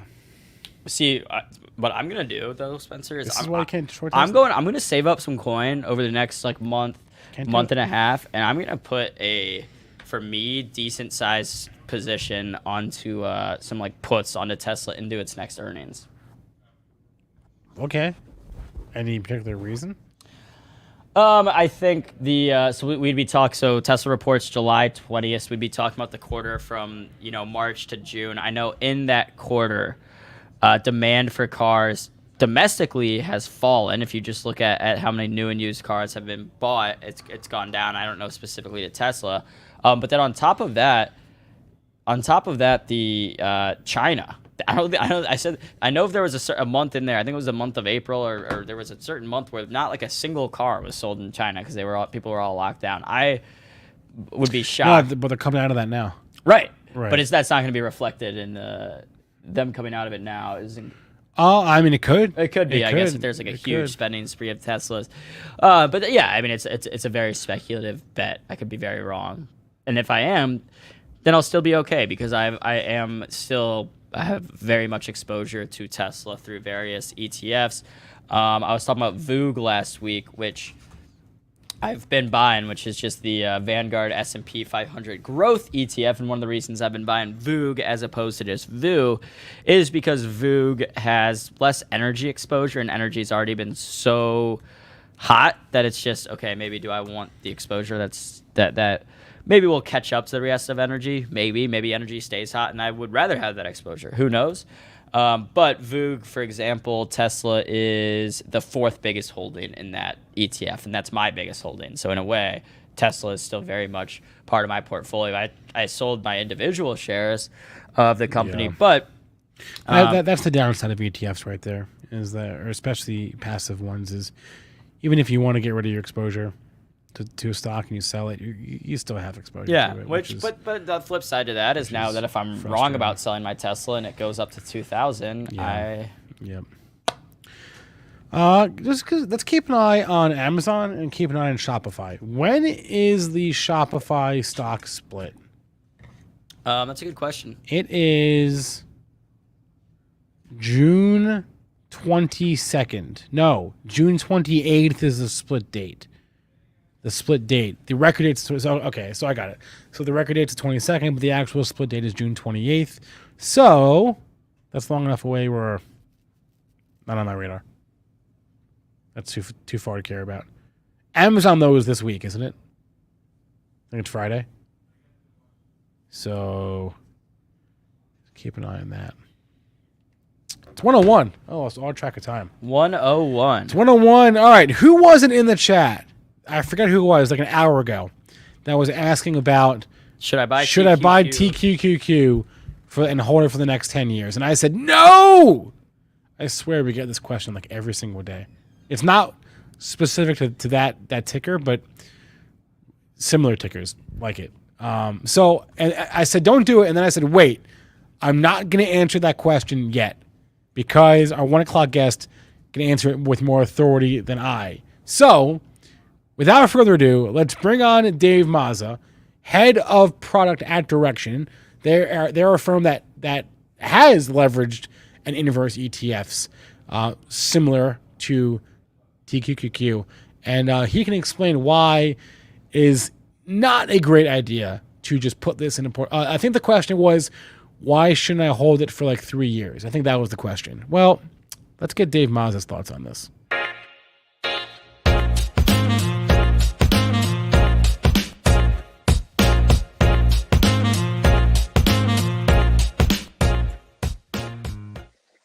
Mr. Mazza, how are we doing today, sir? Doing well. Glad to be back. Glad to have you back. So let's start off with this question that we got like an hour ago, and I know you can't speak to any specific tickers, especially tickers that aren't from Direxion, but by and large, leverage ETFs that have had incredible runs in the last decade. They look like amazing tools, right? But I'm going to ask you the question that I've asked you, I feel like every single week since we've started doing this segment, but we get this question asked all the time. Why shouldn't I just take a leverage ETF and buy it and then own it for a year or 2 or 3 and reap all the rewards? Well, first and foremost, it's a reasonable question because I get it. You look at the charts whether it's NASDAQ, tech, what have you. They look phenomenal. The problem is that these are daily investment vehicles, and that means that when you enter a period of heightened volatility, like we're in now, those returns are not going to match the performance of a theoretical 2x or 3x return. So look at this tech out. Like I said, I get it. Phenomenal chart. And you can say, wow, now I'm buying it on sale. That's not how these funds work. These are trading vehicles. They're made to be bought, sold, or held on a daily basis. So what I would advocate doing is someone who is thinking about using these products, first and foremost, as you always point out, do your due diligence and understand how these products work. Visit our website, watch the videos if you don't want to read the articles. We have both. Yeah. And there you can get a better understanding of exactly how these funds work. They're not intended to be held over the long run, even if a picture looks so good, because what if you decided to hold Tech S, which is the bear version? That chart looks really ugly. And it's hard to know to get that trade right. And particularly if we're in an environment that may be changing, and by that I mean one that's not necessarily characterized by tech outperformance on a daily basis, monthly, yearly basis, that might not be the right trade for you. Like, yeah, in hindsight, if you knew tech was going to outperform for a decade, congratulations to you. But like, we don't know. It's easy to say that in hindsight, right? But we don't know what the next decade's going to be, right? So it's hard to say. A question that I have for you, Dave, I don't think I've ever asked you this before. Maybe I should have, though. We're talking about leverage ETFs. Can you explain what that leverage is? Like, actually, what is it? Yeah, so inside of this ETF, right? So we just talked tickers, right? Right. it's sort of understanding what does a company actually do behind the chart.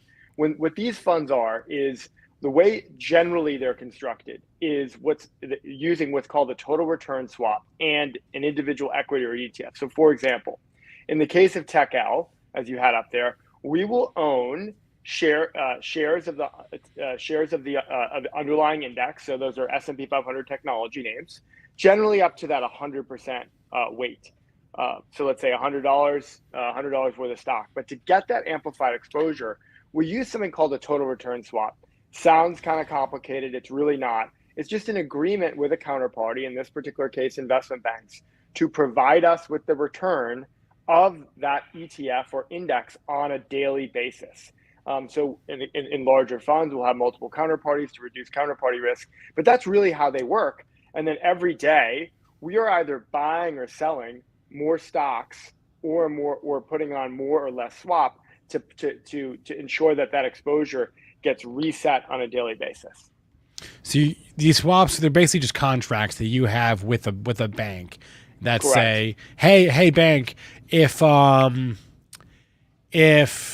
this stock in this index is up 1% today, and we have we're talking about a 3 times leveraged bullish fund here. So this stock goes at 1%. You're gonna pay us 3%. Yeah, exactly. So what I think where people kind of get the term can get scary because of we think that the financial crisis, credit default swaps, other things, but they're used very frequently. And in this particular case, it's the swap on the total return of that equity, of that ETF, what have you. And so it's particularly commonplace. And in fact, you could use other tools to get amplified exposure, like a futures or options. But because we want to have certainty that our ETF, again, on a daily basis, is going to match that return, and that's why we use the swap to get that. It doesn't work over longer time periods, though. Okay, so in this case, we're looking at TECL, which is, as you said, the 3 times bullish fund of the S&P technology sector. So that I don't know how many stocks that is off the top of my head. I'm not, maybe you don't know either. But so what happens is all these stocks are doing what they're going to do. They're going to go up. They're going to go down. They're going to go sideways for a day. And what's going to happen is at the end of the day, whatever the performance is of all those individual stocks, you're going to go to the bank and say, or the investment bank and say, okay, this is what the stocks in the index did. Please give us 3 times of whatever that was for all these individual names. That all get combined, and it'll all get combined into the performance of the actual TECL. Am I sort of getting that right? Yeah, essentially, it's really a contract, as you said earlier. So, and it's transparent, right? Because Direxion, as the manager of the ETF, knows the return. The banks that we work with know the return.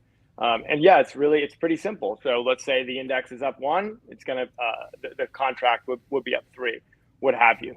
And yeah, in this particular case, there's about 75 names in the S&P 500 technology sector.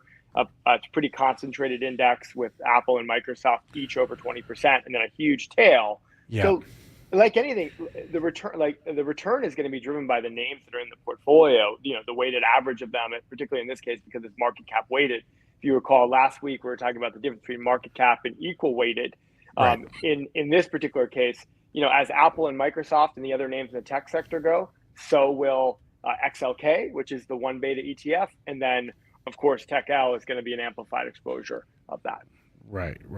And then you can do the same thing and for the inverse. And these calculations, I would assume, Dave, are all automated and all happening like that, snap of a finger, and they all show up within seconds in the price of the leverage fund, right? So yeah. And again, we encourage people who are interested in our products, whether they're new to them or using them, to ask us these questions. Like I said, go on our website to learn more. But at the same time, folks don't really need to worry about that. Learn about it, understand it. But at the end of the day, you can be confident that you're trading the security, because the beauty of ETFs is that most of the work happens behind the scenes, right? Yep. So traders or investors, if we're talking for long-term allocations, can do it all on screen, and then the managers are doing it behind the scenes, along with counterparties and things of that nature. Right. So you're getting exposure to whatever stocks are in the fund, but really you're getting exposure to these swaps that's where the leverage actually happens. That's where the magic happens, is in these swaps, these contracts that you have with banks, and says you will give us 3 times or 2 times or in minus 3 times the return, whatever, of the underperformance of the underlying. Got it. All right. Dave, I love knowing what you're seeing out there in direction land or leverage ETF land as far as activity and as far as volume, because we've talked about this previously, how that can sort of indicate some kind of, if we see volume increasing in a certain fund or a group of funds, that can indicate bullish or bearish activity or theses playing out in real time. So anything of note? We had a great week last week for the stock market. Anything of note that you saw? So here's, for folks who've been tuning into this segment week over week, I probably sound like a broken record talking about Soxel in particular, and that's a 3 times bull fund on the semiconductor space. And what we've seen is day after day, week after week, folks kind of trying to trading the dip there. So volumes have remained pretty high. Frankly, you can say the same about TechL, but it's particularly prominent in Soxel. Last week, though, we did on those updates on that recovery. We actually, for the first time in a long time, saw outflows. So meaning that volume led to folks taking money off the table there. Hard to say if that's a sign of capitulation. I've been kind of identifying that 2-3 days don't necessarily make a trend in this space, but it's important to keep an eye on. Because if that necessarily changes, that would tell me that traders are no longer comfortable stepping in, taking the risk in this space that there may be a recovery in the semi side. But again, you have to kind of read through some of the noise, because there was some, of course, activity with some potential buyouts in the space and things of that nature. So I am keeping an eye on that, particularly because we saw performance rip to the upside pretty sharply last week. But that may just be cognizant of what we've seen kind of across the market of just this bear rally. Okay. I got a question. This is a bit of a curveball for you, Dave. Never asked you this before, but are there any unique tax implications for owning a leverage ETF? Not necessarily when it comes to capital gains or something. It really comes down to trading, right? So you're going to be potentially, these are intended to be trading tools. So you need to be an active trader, a tactical trader, whatever term you prefer to use, have the ability to monitor your portfolio highly frequently, because they're not long-term vehicles. If you're trading a lot and doing well, you're probably going to have short-term capital gains. If you're not, you might have short-term capital losses. So that's really what comes into mind. And I can't necessarily give anyone's unique position tax advice, but be aware that your heightened activity could lead to heightened tax situation, whatever that might be. So it's more of a short-term, long-term capital gains thing. There's nothing unique to the leverage in there that is going to create some sort of unique tax situation for anyone. No, and we're again working with our counterparties to try to monitor that. And again, like any ETF, has the potential to minimize capital gains, really because of the structure. So the leverage and inverse side doesn't inherently have a difference with a traditional ETF in that regard. Oh, okay. I was about to say, anyone in the chat have any questions? Now is the time to ask it. David Lynn, do these funds have K1s? Well, some of them probably do, I'd imagine. Yeah, none of our direction ETFs have K1s. Okay. Some of them, others from other providers might, but no, they own it. Their own individual securities or fixed income securities. Okay. So there's no K1s to worry about here. Convenient. All right, and as I said, speak now or forever hold your peace. Dave Mazza is a managing product and the managing director and head of product at Direxion. He joins us every single Tuesday for this recurring segment all about using leverage in your portfolios via leveraged and inverse ETFs. And I recommend everyone who wants to learn more to go to Direxion.com. I'll put the link up on the screen. It should be there already, but I'm going to throw it up there now. I don't see it. So Direxion.com, they have an entire educational portal. There it is, Direxion.com/education.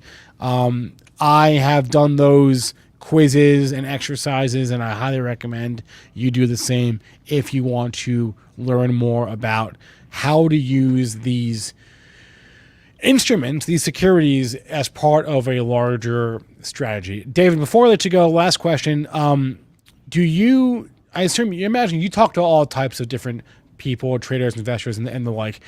Do you talk to people that only use leveraged funds in their portfolio, or trading portfolio, and you talk to others that use this as like just a small piece, or one or the other? Does it run the gamut? Yeah, if I had to generalize, and it really does run the gamut. It's pretty rare to see someone only using leverage and inverse ETFs, but they're out there. They've built strategies around it. Mostly, really, really heavy technical or sentiment analysis to make those short-term trading. Most people use them as sort of a complement to a longer-term investment portfolio that's maybe more buy and hold, set it and forget it, whatever cliche you want to use, and then using leverage and ETFs to trade around that, take advantage of short-term tactical opportunities, use them for hedging. I think you mentioned you use them around earnings season. That's a big utility for them as well. Yep, earnings season. We're sort of in the lull of it now, but we'll come back in a couple weeks. All right, Dave, always a pleasure to chat, man. Have a great rest of your day. Have a great week. Thank you. Talk soon. All right. Hey, we're back. What's up, everyone? We're back with Aaron Bree. There he is. Aaron, I cut myself today. You cut yourself? I'm a little bit annoyed. Is everything okay? I'm a little bit annoyed. I cut the tip of my finger. Just annoying. Paper cut? With a knife. Oh, it was because Chubbs brought bagels in? Is that where the bagels came from? Yeah. Yeah, I sliced my finger with a knife. Well, thanks, Chubbs. That was stupid. Thanks to Chubbs. Why did I do that? That was so dumb. All right. Let's bring on our next guest. Okie dokie. Christian Fromhertz from Tribeca Trade Group. Tribeca. Joining us live from Tribeca. Actually, I don't know if that's true. I don't know where he is. He's in a WeWork somewhere. Maybe it is Tribeca. We'll find out.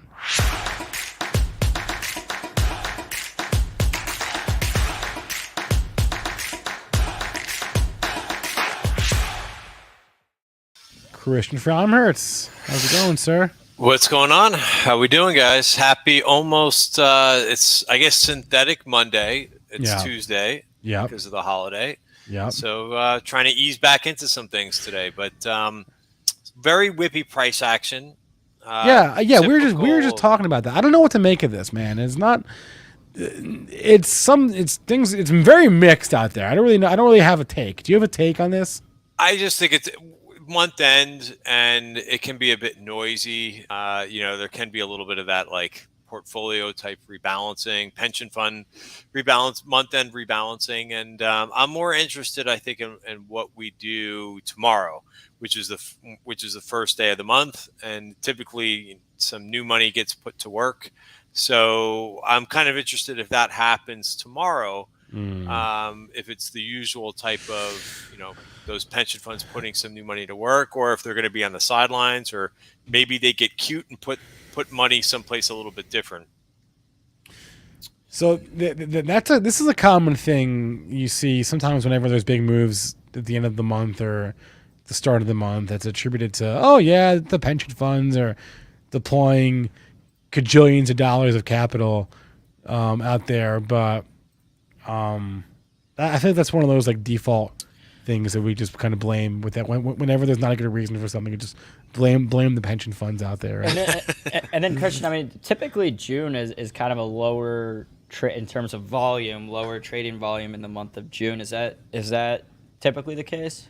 It can be. When I used to work in institutional trading, I remember hearing that when I'd be like, oh, it's the summertime, things should really be quiet.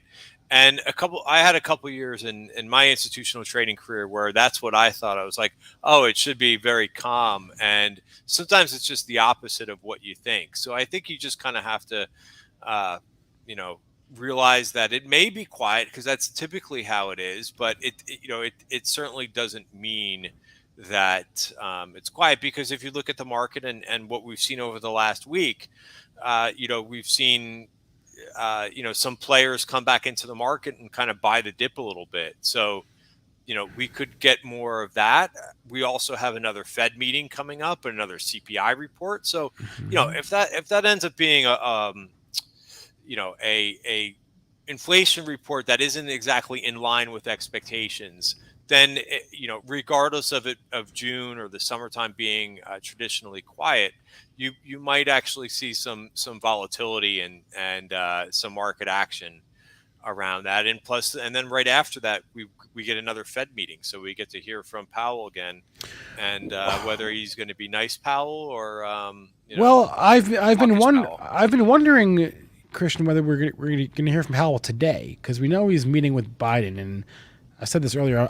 I don't care so much about that meeting as I do about whether they have like a post-meeting media scrum afterwards. At which point Powell would address the public and make comments. So I don't actually know. I thought I saw the meeting was scheduled for 1:00, in which case they're meeting right now. So maybe in the next hour or so, maybe we'll get some comments, some quotes. I don't know. I mean, traditionally, like I was listening to some commentary this morning that that the head of the Fed, which is Powell, of course, like he's supposed to meet with the president from time to time. So I don't know. I think that it could be people are reading into things, but you also have a lot of things that it's not like, oh, there's nothing going on, let's just meet, and kind of catch up on what you're doing for the summer. Hey, Jerome, how's it going, man? A long time no see. Exactly. It's kind of classic that Biden's meeting with Powell now when we've gotten some data that indicates that we've likely seen inflation already peak and is like already coming down, normalizing. Like, I hope Powell's or he could be saying, "Hey, what's going on with those Europeans with the inflation?" Oh, it's worse. It's worse over there. Yeah. Holy cow. So, could be a number of those things that are going on, but I think that data that we get, once we get into June, could be pretty telling in terms of what we're going to get, and and it might be a place to kind of have a couple of trades on, for that event, because if it's worse, the market probably is not going to react, and if it's a little bit better, even if Friday's data, Friday was the PCE, the PCE deflator, and that came in line with expectations, and the market loved it, and I thought the expectations for that number were quite low. It was a 0.2 that was the expectation. So said, just to kind of note how the market reacted to that data coming in line. It wasn't better than expected, but the market really seemed to kind of like it. And that the interpretation for me is that, there's a lot of bad news. There could be a lot of bad news priced in. That still doesn't mean that we don't move to the downside if we get a much worse than expected inflation report like Europe got. So it'll be interesting because the timing's a little bit different too, in terms of we won't get our data for another couple of weeks. Mm-hmm. All right, Christian, I want to bring up your charts on the screen right now. What are we looking at here? What is this? So this is the Qs, or NASDAQ futures. And if your viewers have tuned into me in the past, I talk a lot about volume at price, right? And yes. I talk a lot about the market profile.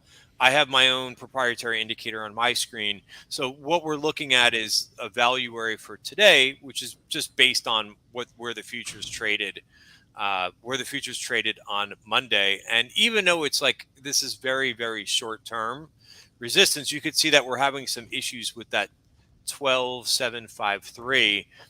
We've knocked up against this now. The first time was at 12 o'clock. So, and then we've kind of done this a couple times before, and we just can't get into the valuary for the day. And it just kind of tells you that, hey, there might be a seller that lives around here, right at that bottom of value. But it really, for me, is kind of like a guide. If I bought the dip in some things today, I would be looking to peel those trades off right around the bottom of value, and then maybe keep a portion of the trade on to see if we could overcome that short-term resistance and kind of go from there. And again, it depends on what kind of a trader you are.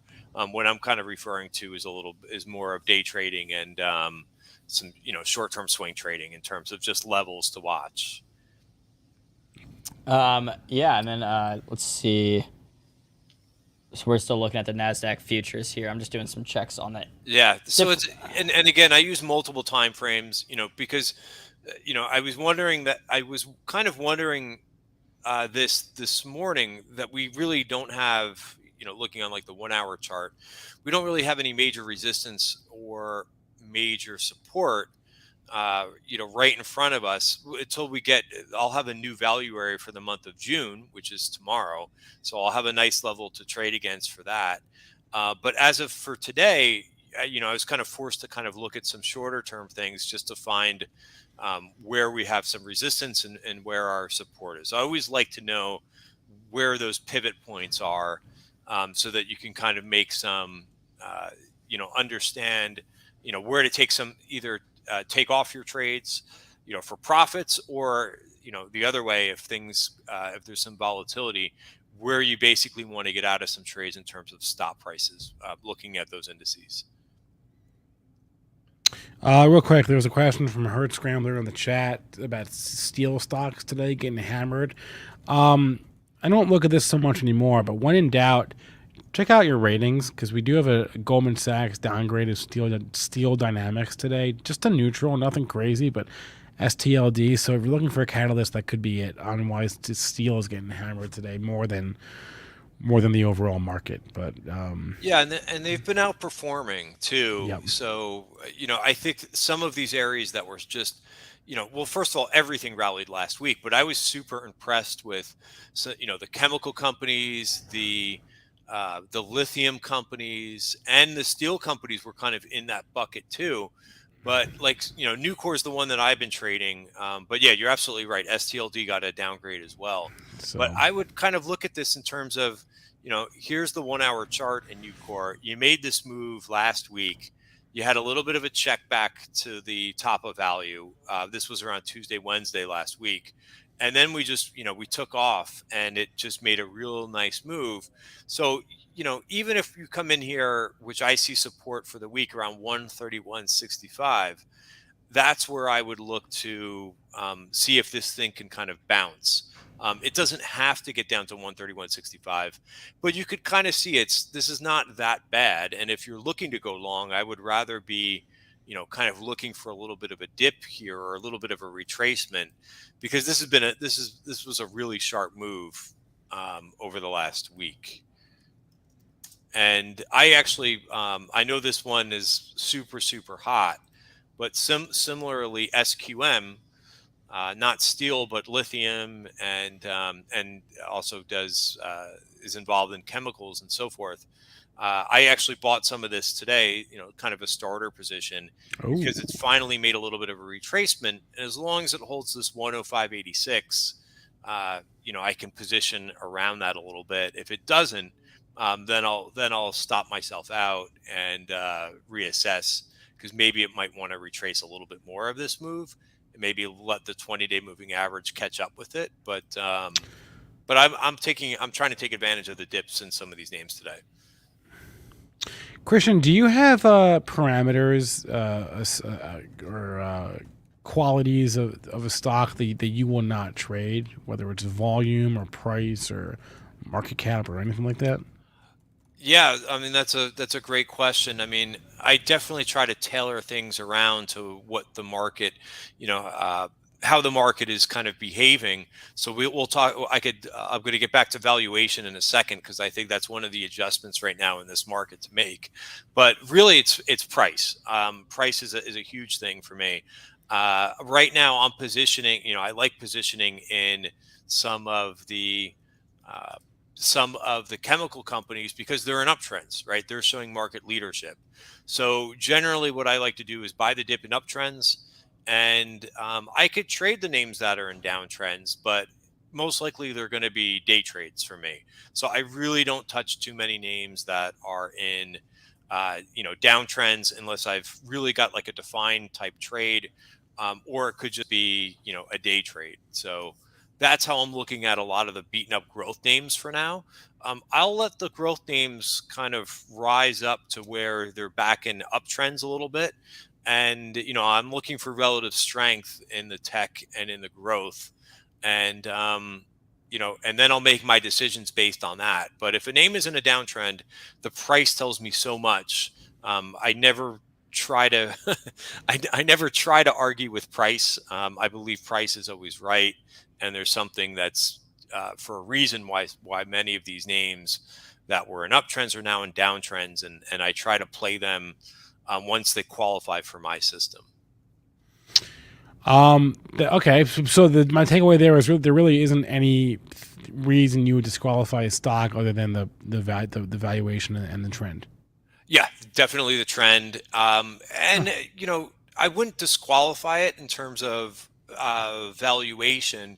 I would just kind of make adjustments. So if there's something like, for example, like I was interested in Celsius today, this week, which is having an inside day. So this is a more expensive stock, but you note that it's now like right at that 200-day moving average. So the trend may be changing, in Celsius, which now puts it back on my radar. But it's not a cheap stock. It's an expensive stock. So I can participate in it, but I'll take a smaller size position in something like a Celsius because it's more expensive. And right now we do have to worry about increasing interest rates, both on the short side where the Fed is controlling them, and also what's going on the long end of the curve too, because those rates are expensive too. And TLT is down a chunk today, down 1.8%, which means rates are going higher. I know this isn't what you're talking about, but did anyone see the Celsius guy on Twitter, Alex Mashinsky, over the weekend? Yeah, I did not. The guy who created the crypto Celsius, he had like a meltdown over the weekend. So not the energy drink, but this crypto. The guy had like a meltdown. I didn't know that there was a Celsius crypto. Yeah. So since you won't disqualify a stock for any reason than the trend, you want to look at the hot stock of the day, which is Mullen, MULN. Oh, I didn't look at this one today. Mullen Autumn. Oh, so this is like the dollar penny stock of the day. Yep. Yes. So yeah, it's a penny stock, so you kind of have to keep that in mind. I mean, I didn't mention that I don't trade a lot of penny stocks. Oh, well, that's what I was asking. Yeah, so basically, like under, again, it's like you could participate in this stuff for fun, but then it gets to be a little bit more gambling than trading. So okay, yeah, I don't do much in this space. All right, fair. Anything under $5 is kind of, all right. I don't know. If you like, for me, it would just be like a messing around type trade. Fair. Got it. Okay. And that's fine. Anything under $5. You could only lose $5. Yeah, exactly. But that's the way you kind of. Well, the most you can lose is all your money. Right. Just the same logic applies to literally anything under the sun. The most you can lose is all your money. Yes, well, sometimes you can lose more. But I would only put in like literally for anything under $5. I would only be putting in like 100 or a couple hundred shares. So I would generally look at it like a $500 investment, which is almost like an earnings trade. Like when I trade earnings, right, I try to keep it around that ballpark too, because it's like, hey, what are you, if you're taking an earnings trade, which is basically a binary trade, what are you comfortable with losing, right? You never kind of talk about, hey, what do I want to be making on this trade? Well, if it's binary, you want to be concerned first with how much you could lose in a trade. And that's the way I kind of look at penny stocks too. Yeah, I mean, we always joke if a stock is like $1, the most you could lose is $1, like per share. But the most you can lose, if a stock is $1 and you buy it and it falls to 50 cents, you're equally as wrong as the person that bought a stock at 100 and it fell to 50, because you both lost half your money. Now, one person, percentage wise, but hopefully you're not going to put the same amount of money in a dollar stock as with a $100 stock. That's my thoughts anyway.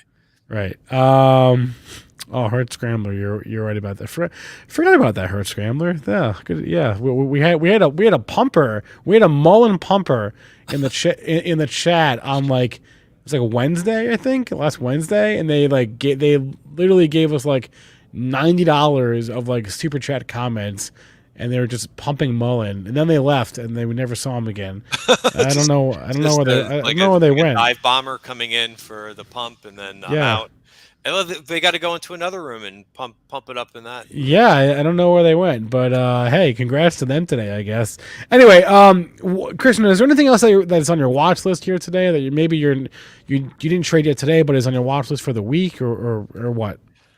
Yeah, sure. There's a few names that that I'm watching. Where is my if you don't mind, I'll bring up just my quick watch list. Oh, nice. Yeah, can I? Is it? I mean, this is kind of how I prepare for the week. So I've got a bunch of names in here, some of which are just are ideas and kind of it's a little bit of an energy head fake today because crude is up, but a lot of the names are not performing great.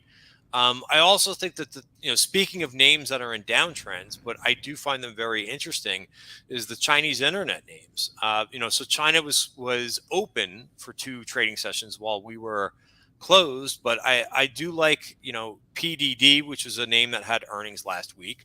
Basically, like 3 or 4 China internet names.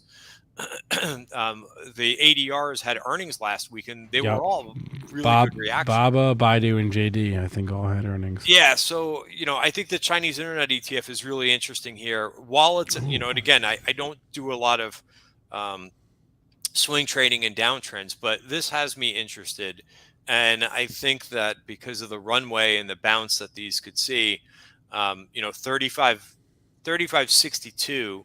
Which is a decent percentage higher from where it is, I think is where these things could possibly run to.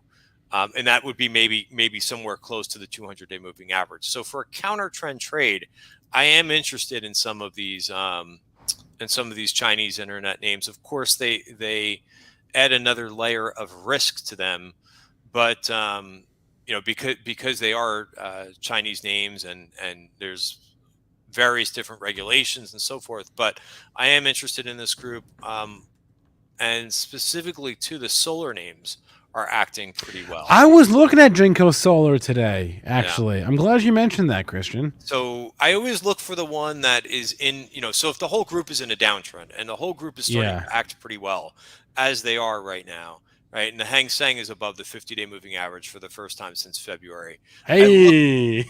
I look. What's that? All right, we're bullish China all of a sudden. Hey, it's just something I think that doesn't have a lot of exposure, right now.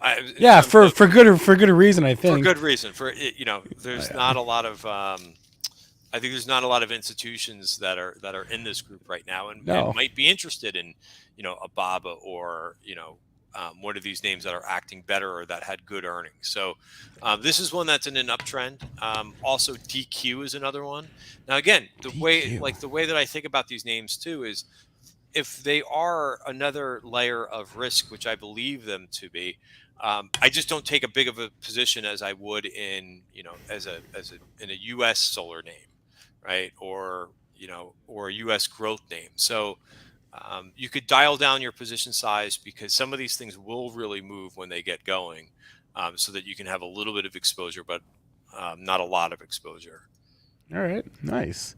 But I like JKS, and I actually I started a position last week in DQ, which is the other solar name in the space. Oh, all right. Not a chart we've looked at for a while here. What's the exit plan? The exit plan for DQ, so Dairy Queen. Yeah. So number one, I was hoping that this would get back above the 200-day moving average today. It has not been able to do it yet. I would also like to see it get back above this 48.70. So I did take a target like right in the beginning of the day, pre-market. But the plan would be for this thing to maybe get to around 55, 55, 56. Somewhere in this region. There might be something else that caught my eye. Yeah, here it is. So right around this 55 level is what I'm looking for, and that's on the weekly chart. That would get you to the bottom of value, and that's it. So, and that's how I'm trading a lot of my trades right now. Is just they're basically swing trades. I'm not looking for a ton of like long-term swings in here. I just think that this market is moving too fast. It's nice to see the VIX kind of come off where it was in the lower 30s, but still above 25 is a very fast moving market. So I'm happy with this, very fast moving market to be able to kind of look for some trades from point A to point B, take them off, add to your account and kind of regroup and look for new opportunities. Christian, I sent an alert for myself in Target today, and I said, tell me when Target is above 168 is what I said. What say you about buying Target, assuming it gets there? What say you about buying Target, at 168 or in that handle with a stop at a couple dollars or whatever? But like, you're in that gap there. So what is your take on Target? Well, I think that after a quarter like they put up for Target, and the same thing for Walmart, it's going to take a while for this. And it could take a whole nother earnings report before they kind of come out with, hey, they've managed to manage their inventory correctly or better, more efficiently. Because I think that's what plagued Walmart and Target is just like, they mismanaged the timing in their inventory.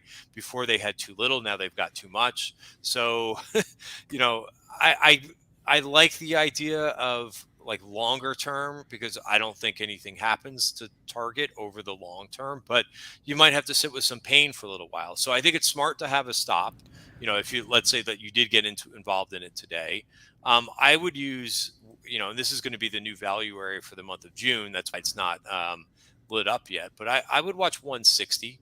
I don't think that you really want to mess with it too much. If you're not going to use a stop of like, let's say around, it's actually 159.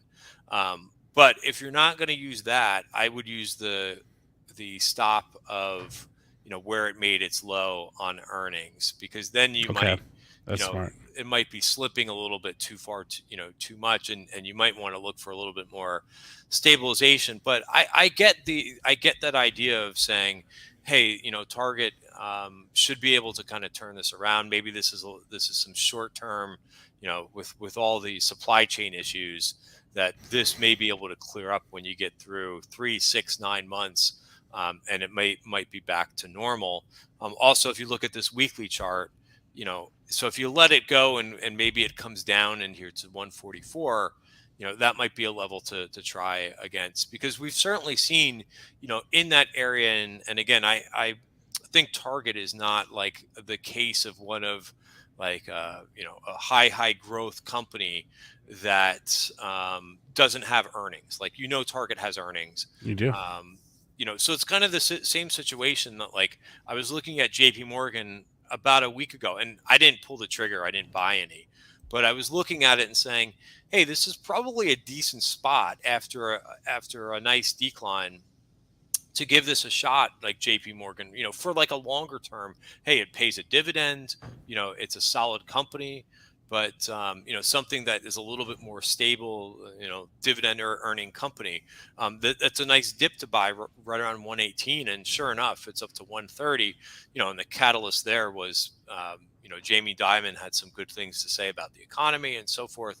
But I don't know if you're going to have one of those short-term catalysts for Target. Maybe they have a shareholders day or something like that. Yeah, that you might want to pay attention to, because that might be able to kind of turn it around a little bit if they possibly say something positive that things are getting a little bit better. We have a Walmart, a purported Walmart employee lurking in our midst who says that they're under the worst way right now to manage their inventory. I bet. I was in a Walmart a couple weeks ago, and let me tell you, the racks were jammed of stuff. Just really? Like we had inventory. Clothes everywhere, all over the floor, just like clothes and shoes, just all over the place. Like, it was, anyway.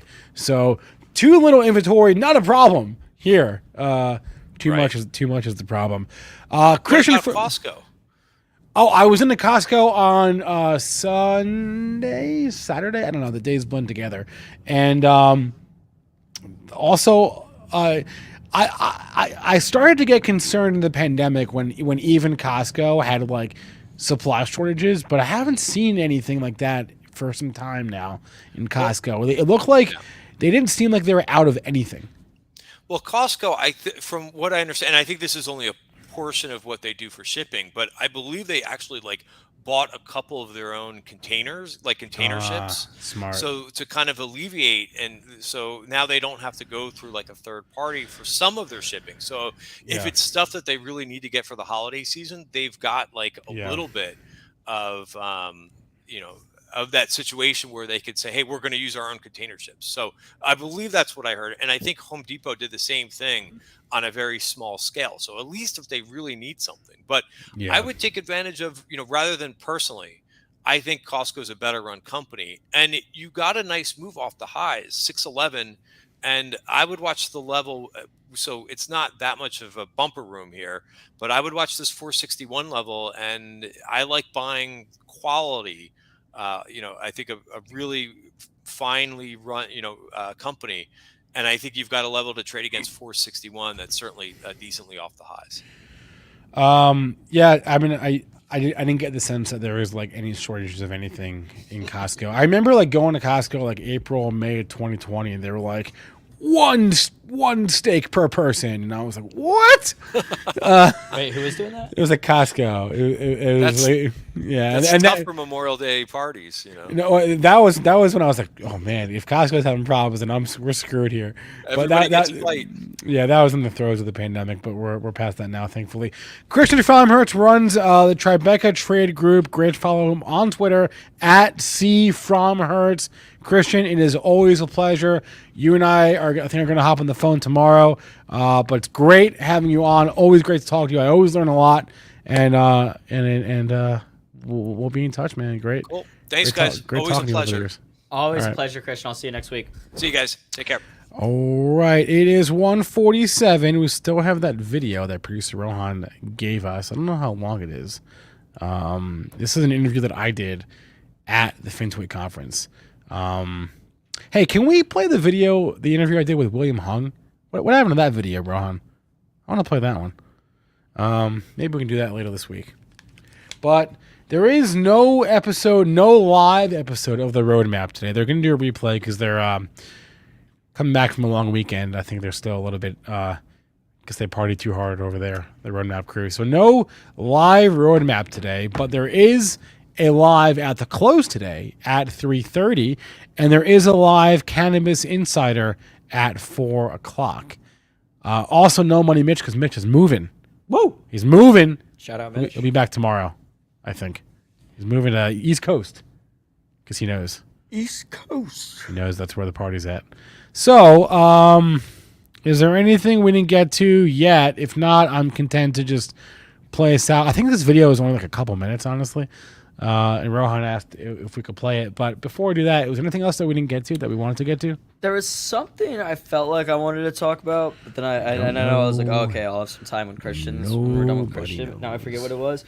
I did want to, and I'll dig into some more metrics for this tomorrow, but I keep seeing, I think today is the first day where the Fed... Of summer?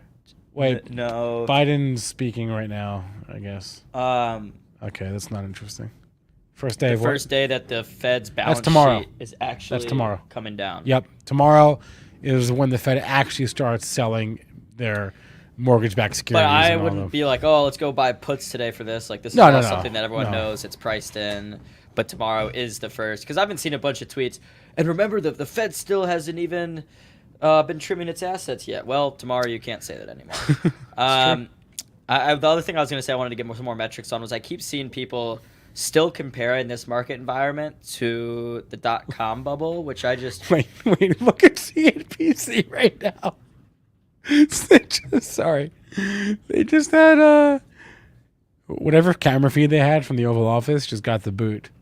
Oh. Yeah, anyway. I keep seeing people saying like, if you think this is it, here's where we were at in the .com bubble. We still have like X amount to fall. If this is it, please let me know. Right? Is that what you're gonna... I just don't think that this market... I mean, if you look at some of the names that have already drawn down like 60, 70%, like what really happens to the market if Asana goes down another 50% from... Nothing. So nothing happens. I just, and those are the companies that I think, I'm not really as worried about Apple right now, Microsoft, but who knows? We shall see. We shall see. Anything from the chat we can get to? Musk gonna check into rehab to save face? I don't know. We shall see. Dude, I'll be lying if I said Elon Musk's Twitter tirades did not factor into me wanting to sell Tesla. I think I think that you're not alone. I think a lot of people are in the same boat as you. Yeah. Yeah. I think it's easy to look at his feed and be like, this is a dude this is unstable. Kind of losing it. I don't want to have my money invested on what Elon Musk is tweeting and not tweeting. Yeah. Charge Point, Carmen is asking about. Oh, they have earnings tonight. Yeah, so I would wait, see how they are. I am long this space. I do think, over time we'll see kind of who the big winners are in the charging network space. But as we get more and more EVs, you got to think more and more charging stations are going to phase out gas stations. Actually, sneaky play I like in the charging space is Volkswagen. We talked about this, you and I. VLKAF. Yeah, owns and operates Electrify America, which I think by the numbers actually might have like the most active charging stations. And they're investing the most money. In terms of dollars, they're investing the most money in electrification. Yeah. Of all the... And so Electrify America is that company that's doing it for Volkswagen's investment in that space. And you can't invest directly in Electrify America, but you can invest in Volkswagen. Yeah, Aaron, Aaron Bryan is not wrong. He's not wrong, but but that was also 90 years ago. As a Jew, I feel fine investing in Volkswagen. 80 years ago. Germany, yeah. But you could say the same thing about Bayer. Any German company. Any German German company. Hugo Boss made the uniforms. Right. If you ask any, that's like the meme. Like, don't ask any German company what they were doing from 1943 to 1946. Well, like, a little bit before that, but yeah, there are a lot of German. Probably things that I buy that I don't know. Yeah, not ignoring Amazon. Far from it. Amazon got the split on Friday, so it is up today. Google's also trading well today. Google's got a split coming up too, and this is one that I think. To me, Google's top of my list of buys right now. Wait a minute. How's Ford doing today? Because Ford had that big move upward on... Oh, it's still going. It's still going. Ford to 14? Maybe? All right. That's interesting. How about while we're checking Ford, let's check Rivian. Okay. I had a dream you know what? I had a dream that we had a Rivian like at the office, and I started driving it home just so I didn't have to pay for gas driving back the next morning. Okay. That's interesting. Yeah. Remember when we got cars and we were doing reviews on them? Yeah, what happened with that? I miss those days. Yeah. Wait, what car did I drive? Aaron Thomas, what car did I drive? Did you drive the Polestar? No, I drove what was it? I don't want to say a Mazda. It wasn't a Mazda. What car did I? McLaren? No. I didn't get to drive the McLaren. I drove an SUV. Audi? The Audi, right? The Audi Q8 is what I drove. Yeah, that was a good car, man. That's a Volkswagen. Well, yeah, they own Audi. Yeah. Yeah. Let me tell you, that was a good car. I'm not a car guy, but I understand. Say what you want. I understand why people pay top dollar for some of these top tier cars because they are good, man. Hey, Elite Trading in the chat. Jesse, we'll see you tomorrow, man, on this very show. Yeah, say what you want about the Germans. They make nice cars. Mercedes, Volkswagens. They don't make Ferrari. They don't make Red Bull. That's true. I brought this over to F1 now. Shout out to Red Bull for their win. Wait, what is Monaco. Okay, so Red Bull, what kind of car parts does Red Bull's cars use? I don't know. Aaron Thomas says Honda. Interesting. It's a Honda engine, he says. Okay. Is there another Honda team in F1? There's several Honda teams, I think. I think they all need... There's 4 different...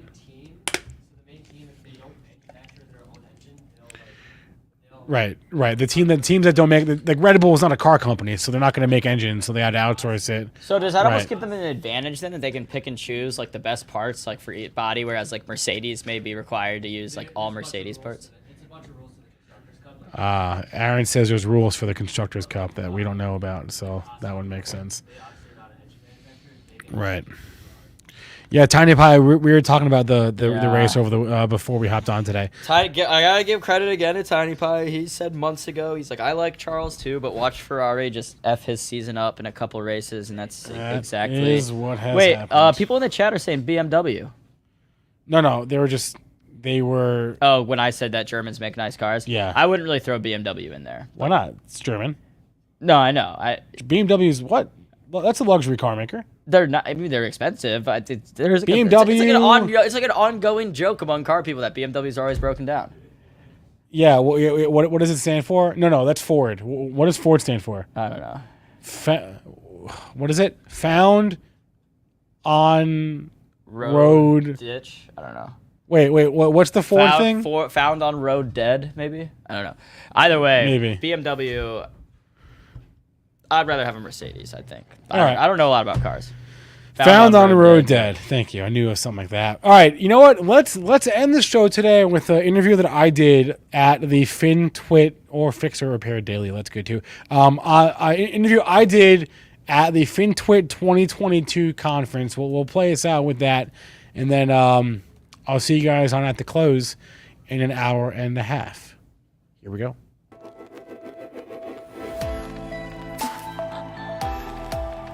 Spencer Isbell here at FinTwit 2022, joined now by Steve Place, head trader at Invest with Options. Steve, you just got off stage. You gave a presentation, the tail wagging the dog. Yes. Who is the tail and who is the dog? The dog is the large market like stocks and equities and the S&P 500, and then the tail are the derivatives. And in a normal market, you have the dog that wags the tail. That the demand for options comes from the equity investors, but because of the introduction of a lot of retail traders and they're all trading options, they have engulfed the market's liquidity where they directly influence the stock market's prices. So in your view, what is actually happening here and what effect is this having? I think liquidity is trash in the market overall. For example, the bid-ask size on the S&P E-minis is very, very low relative to what we saw pre-2020. And because of that, the market can be influenced by other factors. And we've seen this before. You remember Volmageddon in Feb 2018? That was XIV. Yeah, it was XIV, that blow up. And we also had the GameStop move and the AMC move and Tesla's moves. And all of those things have been stacking together over and over, where we now have a lot of evidence that the options market is one of the main drivers of stocks right now. I could also say those were like a one-off crazy events. Volmageddon, GameStop, those things don't happen every day though. So what are you seeing on a weekly basis that makes you think this is a real driver here? So for example, in August 2020, we had a massive rally in the NASDAQ, and that was driven by Tesla call options, where the demand for that bled into the NASDAQ. And right now what we're seeing is the flows in VIX and volatility products. Once the premium comes out of that after an event like the Fed, that in and of itself can cause massive bear market rallies to the upside. And we've seen that, I think, 3 times this year so far. So how do you trade all this? I used to be a net option seller, and I'm not in that camp right now because that's what the market's giving us. So into deeply, deeply oversold conditions, it's not necessarily the best risk reward to just go buy ETFs or futures, but call options can be very, very cheap relative to the possibility in the upside. So that's one of the easiest ways. I've also got some other advanced stuff with butterflies and back spreads as well. Call options on what though? Indexes, very leveraged ETFs. So a lot short-term, long-term, intermediate term? Short-term right now. I think we're setting up where, given the magnitude of the move, if you do want to try and pick a bottom, if you've got an appetite for punishment, it's probably best to start looking about 3 months out, and some out-of-the-money calls will give you a better way to express a bet right now. Awesome. How can people learn more and find you? You can go to investingwithoptions.com, and you can go to investorinvasion.com as well. We just launched a brand new service too. All right, Steve Place. Yeah, right on, Thanks for joining. Yeah.